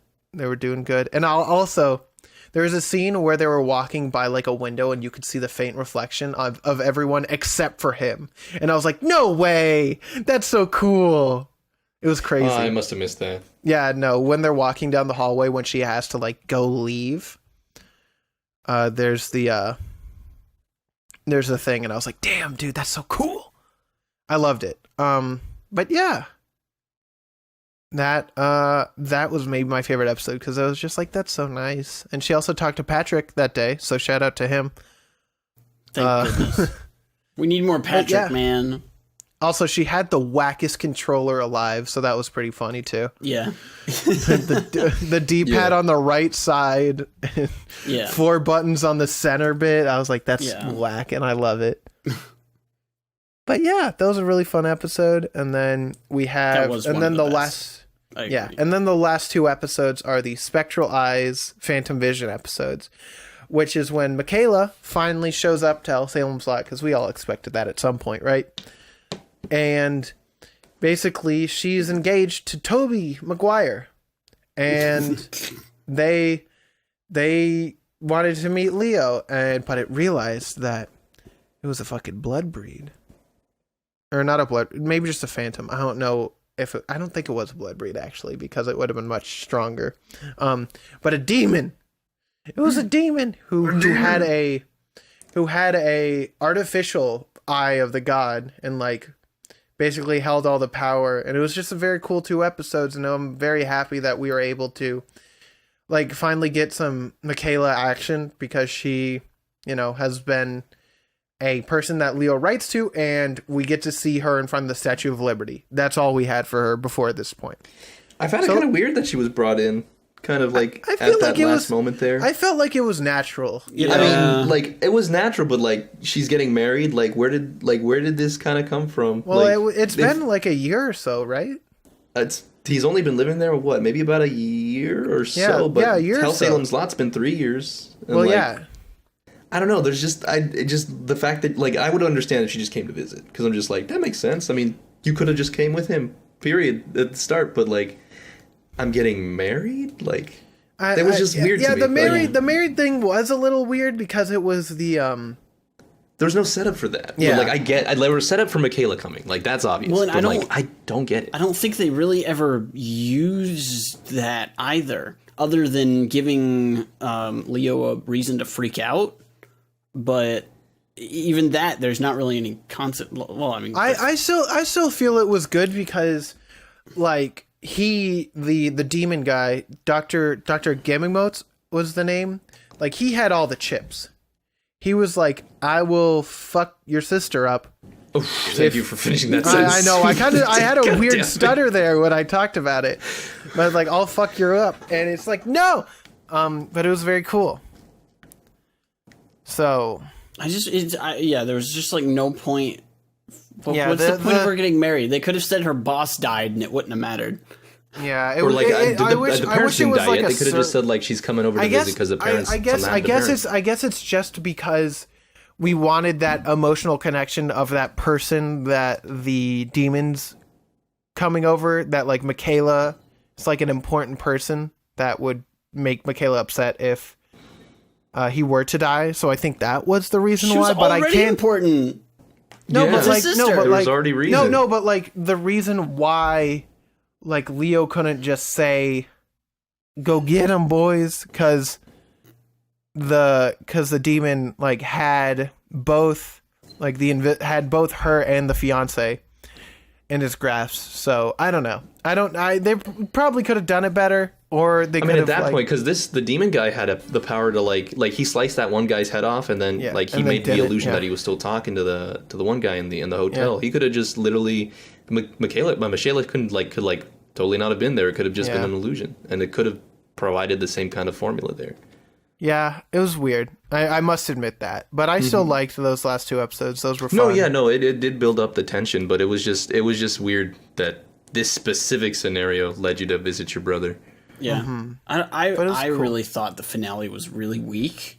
Especially the final fight against whoever I don't know. That was. I liked the final fight. Okay, well, here's my problem with it. It ended, or like it started to wrap up with him just like headbutting them. Like these are 2 characters that this should be a battle of wits.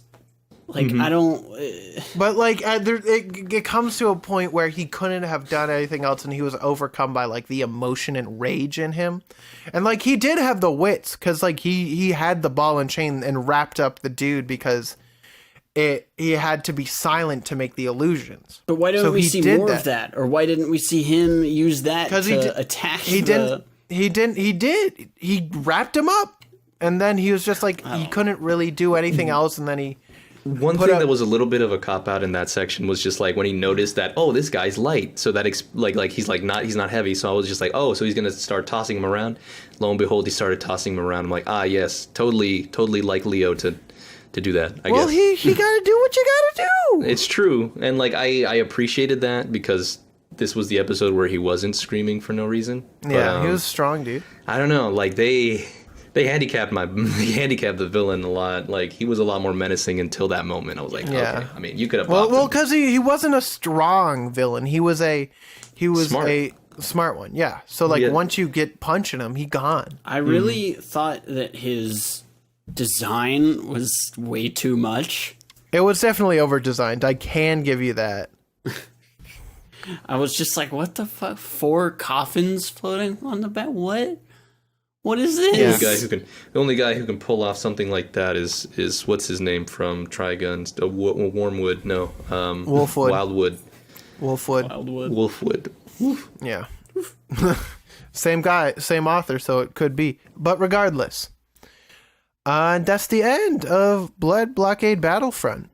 Anything you guys gotta say before we jump into the peoples? I think I said it all. Yep. At least for now. Cool. Let's go. Let's kind of quickly go through these characters because I think we've just talked a lot in general. How quick we going? Just kidding. No. So first we got Leonardo Watch. I think he was fine as a main character. I think he had development. He became a stronger boy, but still, like, obviously he doesn't have many powers, but he had a very specialized power, which I thought worked well. He's okay. He has the whole his character is like I'm the normal guy, which they do state like a couple times throughout the show, and other shows have the same thing. You got like normal guys just doing good by them. But I feel was it last week? Who was it? It was yeah. Fuck, I hated that when Tomo because he was like, I want to be silent. Yeah, but like Fuck this that guy. guy, Fuck Toma. this guy was just I don't know, like This he was guy's kind better of than bland Toma. in most moments. Like it's good that other characters could have a time to shine, but like it's I don't know. I don't think there was growth more like. Because development and growth are kind of like two things I always kind of like think to myself, like, did this character really grow as a person, or did he just like do something and then revert back? And that's kind of how I felt like after the first season, where he was just like, I did the thing, and then the next episode, it's like, I can't do the thing. Yeah, Well, I he don't didn't know know- if it's yeah. so much as he reverted, so much as that I don't really think he ever just grew at all. It wasn't until like the last moment where I'm just like, okay, he's actually 1, fighting, 2, using his powers for himself, like he said he wasn't gonna do, and like 3, like doing, like actually, like I don't know, putting like his life on the line. Yeah. Yeah. So like I don't know, like he's a cool guy, but just like I don't know, they could have made him more interesting. Like at this point, I would have taken Klaus as the main character, Right. And I would have been happy with that. I don't know, man. Regardless, that's Leo. Next, let's go to Klaus, because Klaus he's is next great. on this list. He's great. He big. He lovable. I'd give him a hug. Yeah, Me too. he likes his tea. He likes Yeah. playing chess. I can respect that in a man. Yeah, he's very polite. He's very leaderly. And he's strong. Like there's nothing really wrong with him. His design is great, and like all of his moments were pretty fun, except sometimes during the chess. I love his suit. His suit's great. Yeah, Next, we got Zap. Zap got penis problems. He do got dick problems. It's all right. Who doesn't? He just can't keep it in his pants, which is fine. He was good. a He little was rough fun. to get used to, but he He's grew like on me. he's like the comic relief loud man. It was great. Mhm. I liked him a lot. Ian Sinclair did a great job, Yeah, as he always does. But the person who could fucking destroy Zap is Chain. Is up next. Chain's great. I love Chain. I'm glad such she a got the cool development she needed, because she Yeah. was literally the last person I like. I liked her design because I like women in suits, but like she was just in the I background. thought you were for, gonna like, say I like women. Yeah, that's respectable. yeah, and like she was like there, and like she was like awkwardly violent to them, but like there was never any reason in season 1 until we get to season 2. I'm just like, it all makes Dude, sense. Pog Champ, bro. And that was great. You got a lot more character from her. She's very cute when she needs to be, very action oriented when she needs to be. She's a bit of a klutz. She drinks. It's great. Yeah, she was a great time. I'm glad that we got her thing.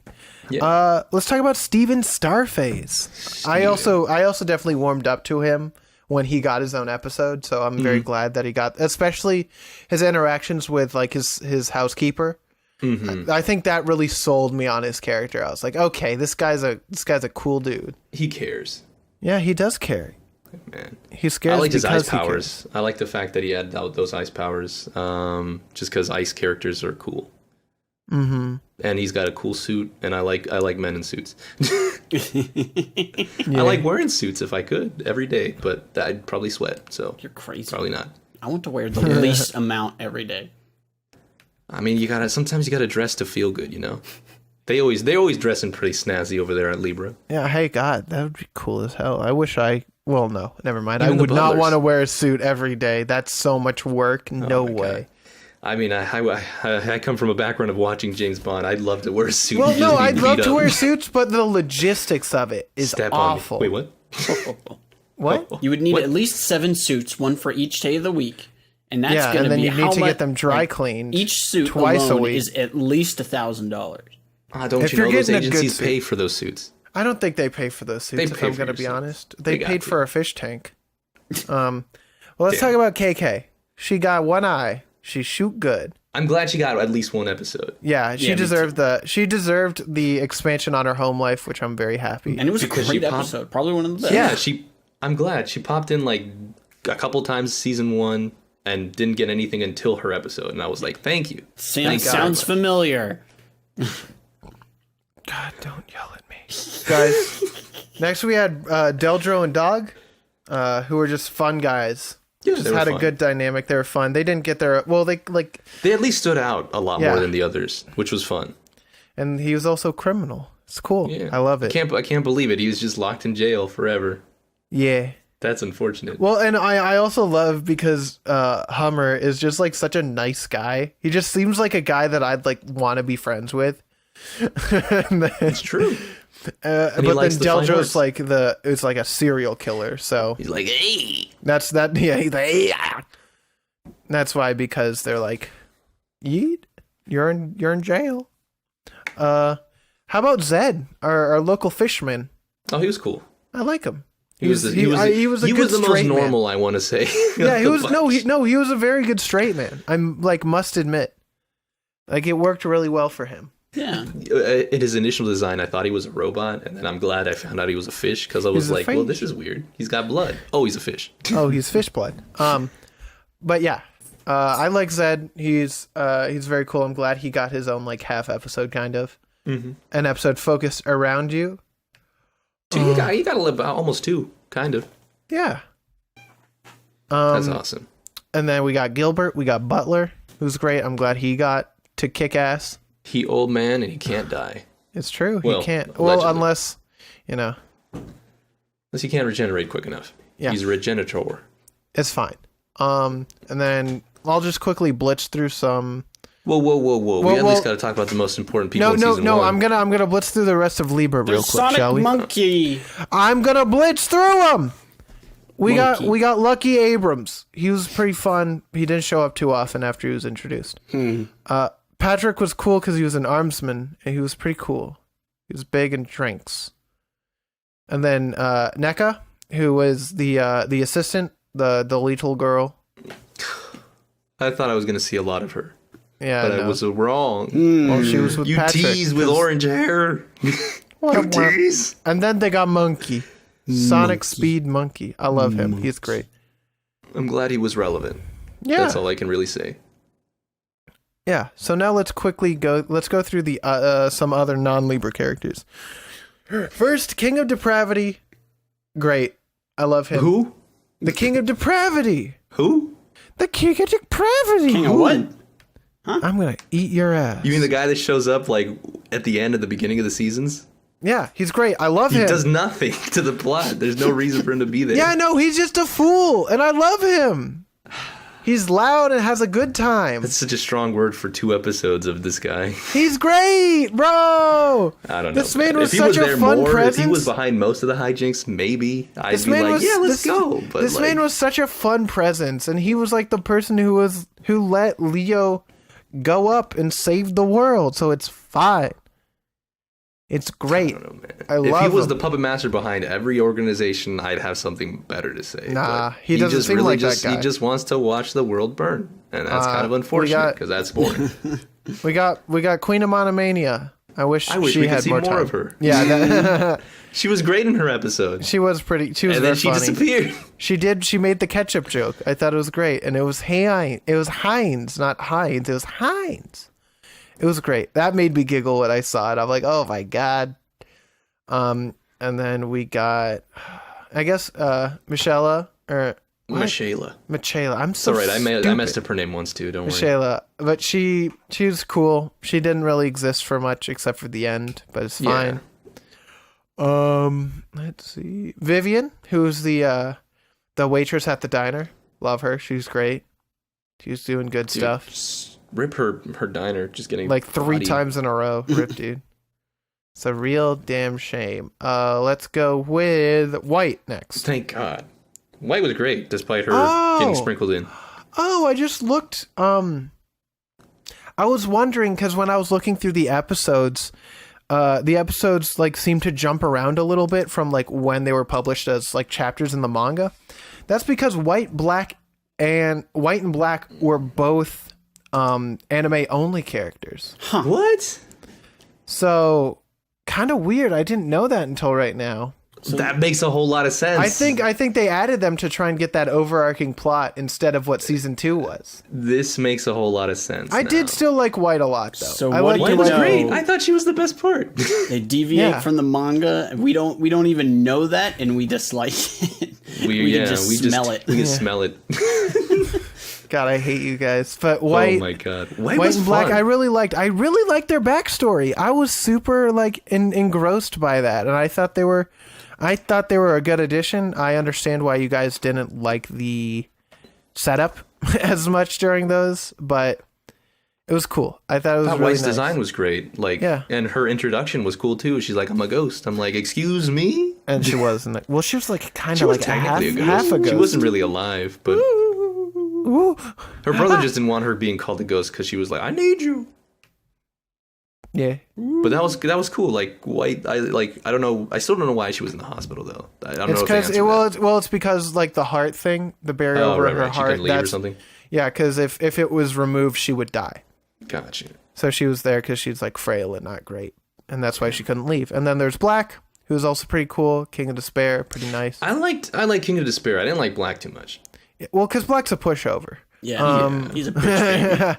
But King of Despair was a cool concept, especially like the 2-in-1 vibe. So I liked that a lot. Mm-hmm. And then I think that's really it, unless you guys have any other characters that we should be covering. Nope. I can't think of anybody else at this point. No more. We talked about the monkey. That's it. That's about it. That's it. That's all we got. Yep, no more segments. Episodes over. No, we go home. Why are you still All right, here? I'm gonna buy Episode's anime over. stuff online then. Well, God, let's see what is not this. gonna lie, this is you know what? Remind me about buying anime stuff online after this really cool segment that we're gonna do. Well, I think I got an ad for it right now. Let me click on it. Welcome to the 71st episode of Who's the Best Girl, the part of the podcast where each contestant puts forward their choice for Best Girl of the episode and duke it out for title of Best Girl. Today our contestants, once again, Pino, myself, Garb, and the Patreon. Who are you each advocating for? I'm picking the Sonic Speed Monkey. I'm picking Chain. And I picked the King of Depravity. And also the Patreon picked Chain. So Yes, they did. So I guess I'll start since you just brought that up. yeah. Chain, good. You know what? Fair enough. Fucking fair enough. I agree with you. You know what? Chain can disappear and reappear whenever you want. Chain could rip out my heart and I'd say thank you. If I ever make a mistake, I could be hurt in the most interesting ways. But I'm not like that, so I'm not trying to get hurt. She may be a little messy, but luckily I do like cleaning. So It's a match made in heaven. Yeah, it's the anime trope of the century. Yeah, and also you don't drink, so you can bring her home. It's fine. Exactly. Look at that. Guys, and you know we what? figured it You know out. what? I'm supportive. You know what? She got to win. She got to win those drinking contests. You got. Hey, I get it. You don't want to get the pill. Exactly. But no, yeah, like she was very, very, very good once like they gave her the screen time. I thought it was She great. had some good comedic timing too. Mm-hmm. And she cares a lot for her friends, which is like the best part. She fights for her friends. Dude, I fight for my friends. The thing is, like, every time we do this, there's never usually like a really egregious reason why I would go against any of the characters that we picked. And like Chain's one of those people that I'm just like, I understand it completely. It's true. They did a great job with her character. I get it. I'm just a fucking whack job. But yeah, that's it. That's why the patrons are smart too. Congratulations, Patreon. Guys, good You work, made the right patrons. choice. You won. Garb, or whoever wants to go next. Man, monkeys don't get enough representation in anime. That's it. He said monkeys. We're good. Next. Monkey flip. Oh, dude. Sugar No, you Woody. had me at monkey. He saved a lady's cat. He's a good did. boy. He did. You know, he saved a big old giant guy. He's just did. a little mischievous, Little monkey man. you know, monkey. Dude, monkey. Guys, the reason why Sonic shouldn't be best grill, because he didn't have enough screen time. He wasn't monkey enough for long enough. I don't know. I think he was around plenty. He Didn't make a lot of monkey noises. That's my complaint. You know, that's was- fair. He was silent. I didn't hear any. I mean, he was a special kind of monkey, right? He wasn't like a. Yeah, he's He too was a fast. speed Sonic monkey. monkey. Yeah, He went. he was too fast to make noise. Also, I'm very happy that he is classified under a member of Libra. It makes me very happy. Right? I mean, he's an honorary librarian. No, he's not honorary. He does it. He going. He monkey. He in it, bro. Monkey. He had big eyes, and I love him. He's monkey. What else can I say? But guys, this is gonna be an uphill battle for me. I'll be real with y'all. I mean, but I picked King of Depravity because he's just a whack job. He made me happy every time I got to see him. He was just having a good time. He's crazy. He's long. He's tall. He got blonde hair. And he's fun. He's really good at science too. So do you see all the monsters he made? Yeah, that's fair. But you remember what you said about Monkey? He's the screen time. I don't know. He was good though. I don't know. I feel like he was used well because he'd be like, I'm crazy, and I feel like every morning if I slept over at his house, my life would be in danger every second. He'd be like, well, let's see what I'm gonna mess with you today. Maybe some hot sauce in your egg, or maybe a knife. Here's your egg. Excuse me. There's a knife in here. What do you mean? It's just like a whole ass knife in my scrambled eggs, bro. Oh, I'll get you next time. It just flies away. He just flies. He goes. Phew. He also is so dapper. Have you seen this man's outfits? All right, He's going. I'll give him that. I'll give him the Dapper Dan. Uh-oh. Chuck. Is he gone again? Chuck. Chuck.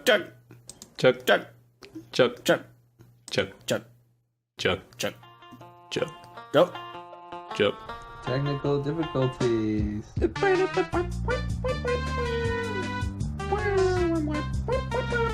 Whoa, is that?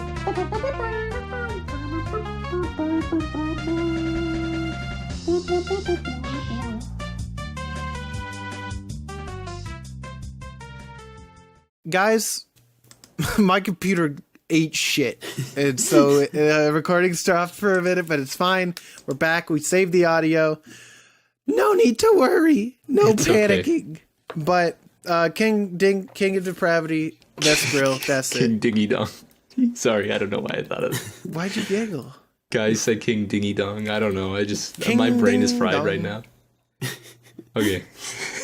Okay, ready? So, yeah. So, if you want to tell us if we're wrong or correct, either A, join our Patreon and tell us that, or B, email us at funkyanimepodcast@gmail.com. Once again, that is funkyanimepodcast@gmail.com. Email us. We got a couple email. Yo. So, we got one for each person, actually. All from Alex, so thank you, Alex. Thank you, Alex. First, dear Mr. Garb Black. Hello. You may answer either of the questions, so I'm just going to ask you one.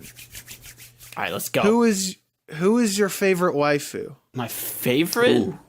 Yeah, I don't think we've ever like established waifu. I you didn't ask me. Chuck already knows. That's a difficult question. Yeah. It's rough unless you steal your heart. I'm gonna go. This will change within the hour, but right now I'm feeling Bulma. Bulma's pretty solid, pretty standard pick. Not my Bulma. Yeah. Not my Bulma. Right? Okay, so next, Pino-sama. Yo, what? How are you doing? Oh, dude, I'm great, man. Thanks for asking. I'm having a blast with my friends here. Oh, yay. And then for me, Chucky Wucky. If two shows you love could have a creative baby, what two shows would you choose? So that's hard. That's really fucking hard. I would probably... I'm just thinking about it. Because there's a lot of, like stylistically good shows. There's a lot of good... what kind of show? I would want a slice of life...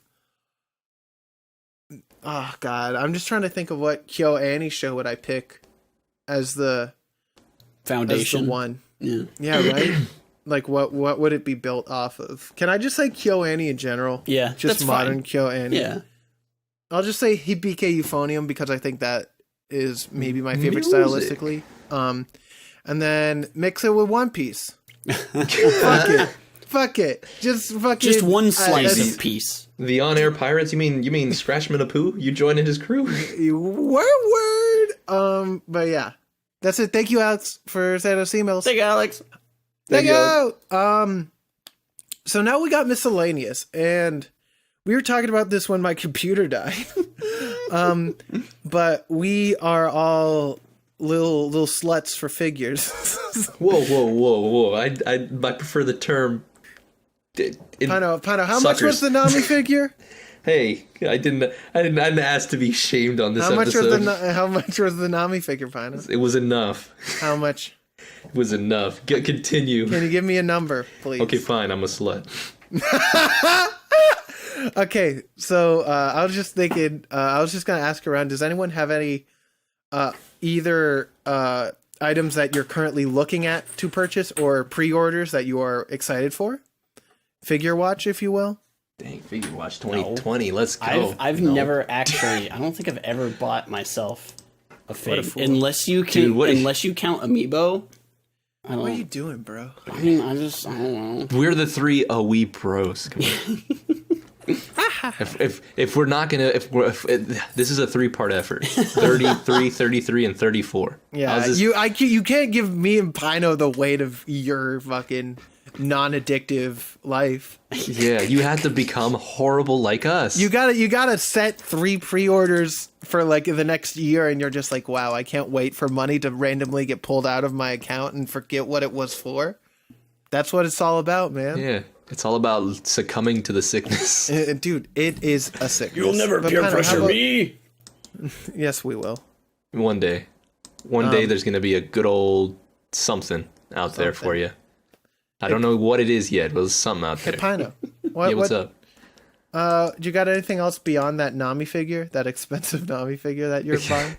Hey, well, I did pre-order the not as expensive Marco the Phoenix, like very not as expensive. Oh, that's right, I saw that. Marco the Phoenix, so that's coming in eventually. That one's a really sexy one. Because as Marco, I gotta get a bird boy, you know? Yeah, hell yeah. As long as he's not a crow. But I'm also considering some of these collector packs of like the DVDs for some shows I like, because they got some good art stuff in there, and I like me some art. I can respect that. Of course, you got to wait for a sale, because I ain't spending a bunch of money for something Well, I can hey, find Black on. Friday's coming up soon, homie. I'm sweating. Oh no. But guys, like I was getting an Nendroid reissue. I'm gonna have to pre-order that too. I know that one. Guys, don't watch anime. guys, don't worry. I'm pre-ordering something live on the podcast. It's been done. Guys, I now have 4 pre-orders. So for February, I have a Rent-A-Girlfriend Sumi figure, who's the best grill of that show. Fucking fight me. She's great. She got pinkish hair, and she's wonderful. And then I got an Odin figure from One Piece coming in, which is great. Pino approves. I think it's from the same batch that they're doing the Marco from. Like it's the same release set. Yeah. So PogChamps. PogChamps to Odin and Marco. Odin, top tier shit. And then I also have a Love Live Eye laydown plush that I have now pre-ordered also, because she's great and I love her. And her solo song is very good on School Idol Festival All-Stars. And then I just got the Oikawa Nendroid pre-ordered because I got no self-control. Damn. I saw it and I'm like, I'm so sad because I didn't get that one. Because I was like, man, I really hope they bring the Oikawa one again. And then I checked literally while we were talking, and I saw it, and I said, well, I guess I gotta buy it. So that's what I did. Be like that. I feel you. Luckily, I have something called me talking myself out of everything. So That's true.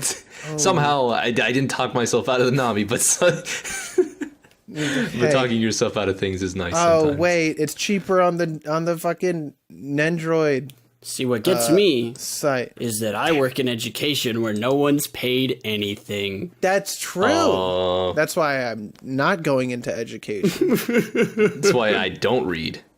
Okay, Wait, so no. it is, actually it'll be about the same price, because the shipping... This is a long-ass segment. Guys, I'm just thinking about pre-order. Regardless, it's a game over. Let's talk, rank the show. Garb, go first. I would give season 1 a smack dab 3.5 right in, or 2.5, like right down the middle. Oh, okay. Just like perfectly average. Wow, you jump from 3 point to 2 point. Yeah, you said smack dab 3.5, and I said, I don't know if you know how numbers work. No, if I'm going to be honest with you. So, but season 2 was great. I really liked it. So I'm going to average it out to about 3.6. See, that's the number that wasn't coming out of nowhere. You said 3.5. But 3.6 What was the last is number you said? What was the average? 3.6 is respectable. It doesn't 3.6. matter. Pino.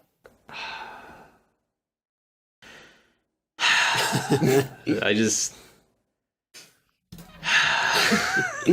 It's hard. I don't know what to say about this show, okay? Because you have season 1, which I really did not care about whatsoever. And you have season 2, in which I do start caring about these characters, which is the worst feeling, because being able for me personally to recommend this anime to anybody else is a no-go, because you can't... I would literally tell you to start with season 2.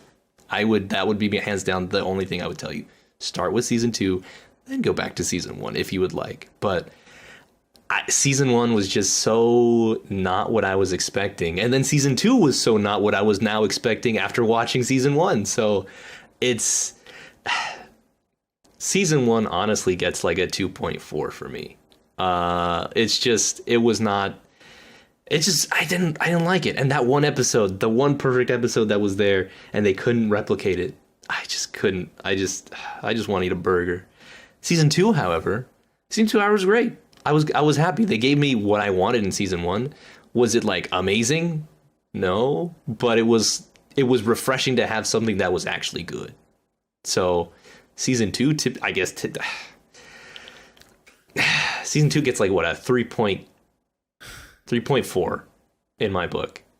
And so like I don't know how much that averages out, but like altogether I don't know, just give it a 3.3 or something. I don't know. Just okay. It was. I will not complain with a 3.3. Let me think about that again, because I'm still upset. I'm like, I'm still like so livid. The fact that I had to sit through episode 1. Guys, don't worry. Y'all are gonna hate me for this ranking. Give it a 3 for me. I don't know. I was just bad. I'm not gonna hate you. I'm just gonna think you're stupid. 3? Are you giving it a 3, Pino, instead of 3.3? Because the kid, like, again, like, I can turn my brain off to this and I'll have fun. But if I'm paying attention to like the story or trying to pay attention to a story, I'm not having fun. I'm just like, okay, thank you for the episodic thing. I could just be watching Cowboy Bebop at this point. And it's a shame because the animation is great. The music is fantastic. The openings are great. Everything about this show screams, this is going to be good. And then everything falls apart in between. And I just... Right? I'm just... I'm upset. Like... Yep. A lot of sighing this deliberation, huh, Pino? It's because I'm conflicted. You hate to see something. You hate to see it. And then you love to see it. And then you're just... I can't give this a pass. Like, I can't give it... Give it 2.8. Just 2.8? I can't. Whoa! I can't. Okay, I hate you can't. now. They gave me good characters, but they didn't give me enough. Okay, gamers, I'm giving it a 4.3 because I fucking loved this, and I can admit it got flaws. It got a lot of story-related flaws, but I don't care. Well, I do care. That's why it's not a 5 or anything.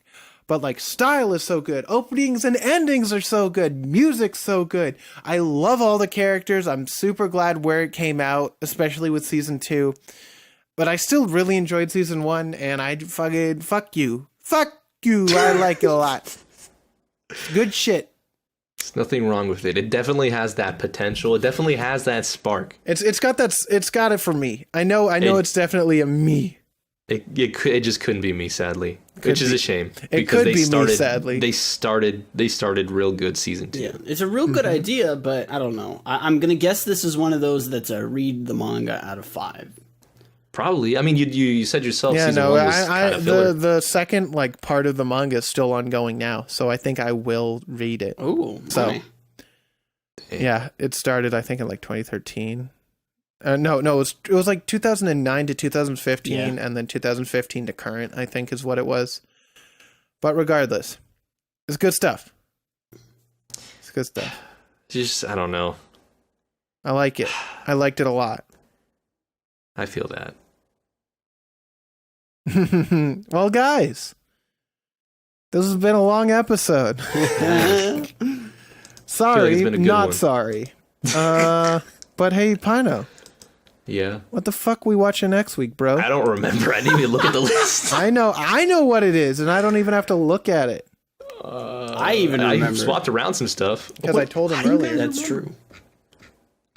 You told me earlier? Oh, you told him earlier. I told him before you were here. Oh shoot, we're watching 91 Days. We sure are. It's a short boy, so yeah. Try to just take your time. I'm going to finish it in one day and then be upset that it's done. No, don't do that. Okay. A little bit of background for that one. I think I watched it 2 years ago after I finished Bacchanal. So that's about it. Well, I'm looking forward to it. Cool, that's epic. I hope so too. Nice. Guys, thank you for listening to the Funky Anime Podcast. As always, it means a lot to us. We put work in, and I'm glad that you guys are able to listen through our ramblings. But anything you guys want to say before we sign off? No. I'm not a Libra. What am I? What's my sign? I'm a Leo, baby. Oh man. Crab gang. I don't know what I am. What you're a September baby, right? Yeah. Was that a Scorpio? No. Well, you've also got the Chinese zodiac. You're a Virgo, right? Yeah, that sounds correct. I think because you're early September, correct? Early September. Yeah, so you're a Virgo. What does that mean? What am I? You're a Virgo. You're the lady who pours water. Huh? Also, what Chinese zodiac are you? I'm a rabbit, baby. I'm a rat. Pig. I'm a boar. Rat. What? Rat. A boar. You're a boar? You're boring. Guys, thank you for listening to the Funky Anime Podcast. We've been the 3 A-Weebros. Make sure you tell your mom you love her, and we'll see you guys next time. Thank you so much. We didn't get outroed out correctly. Bye.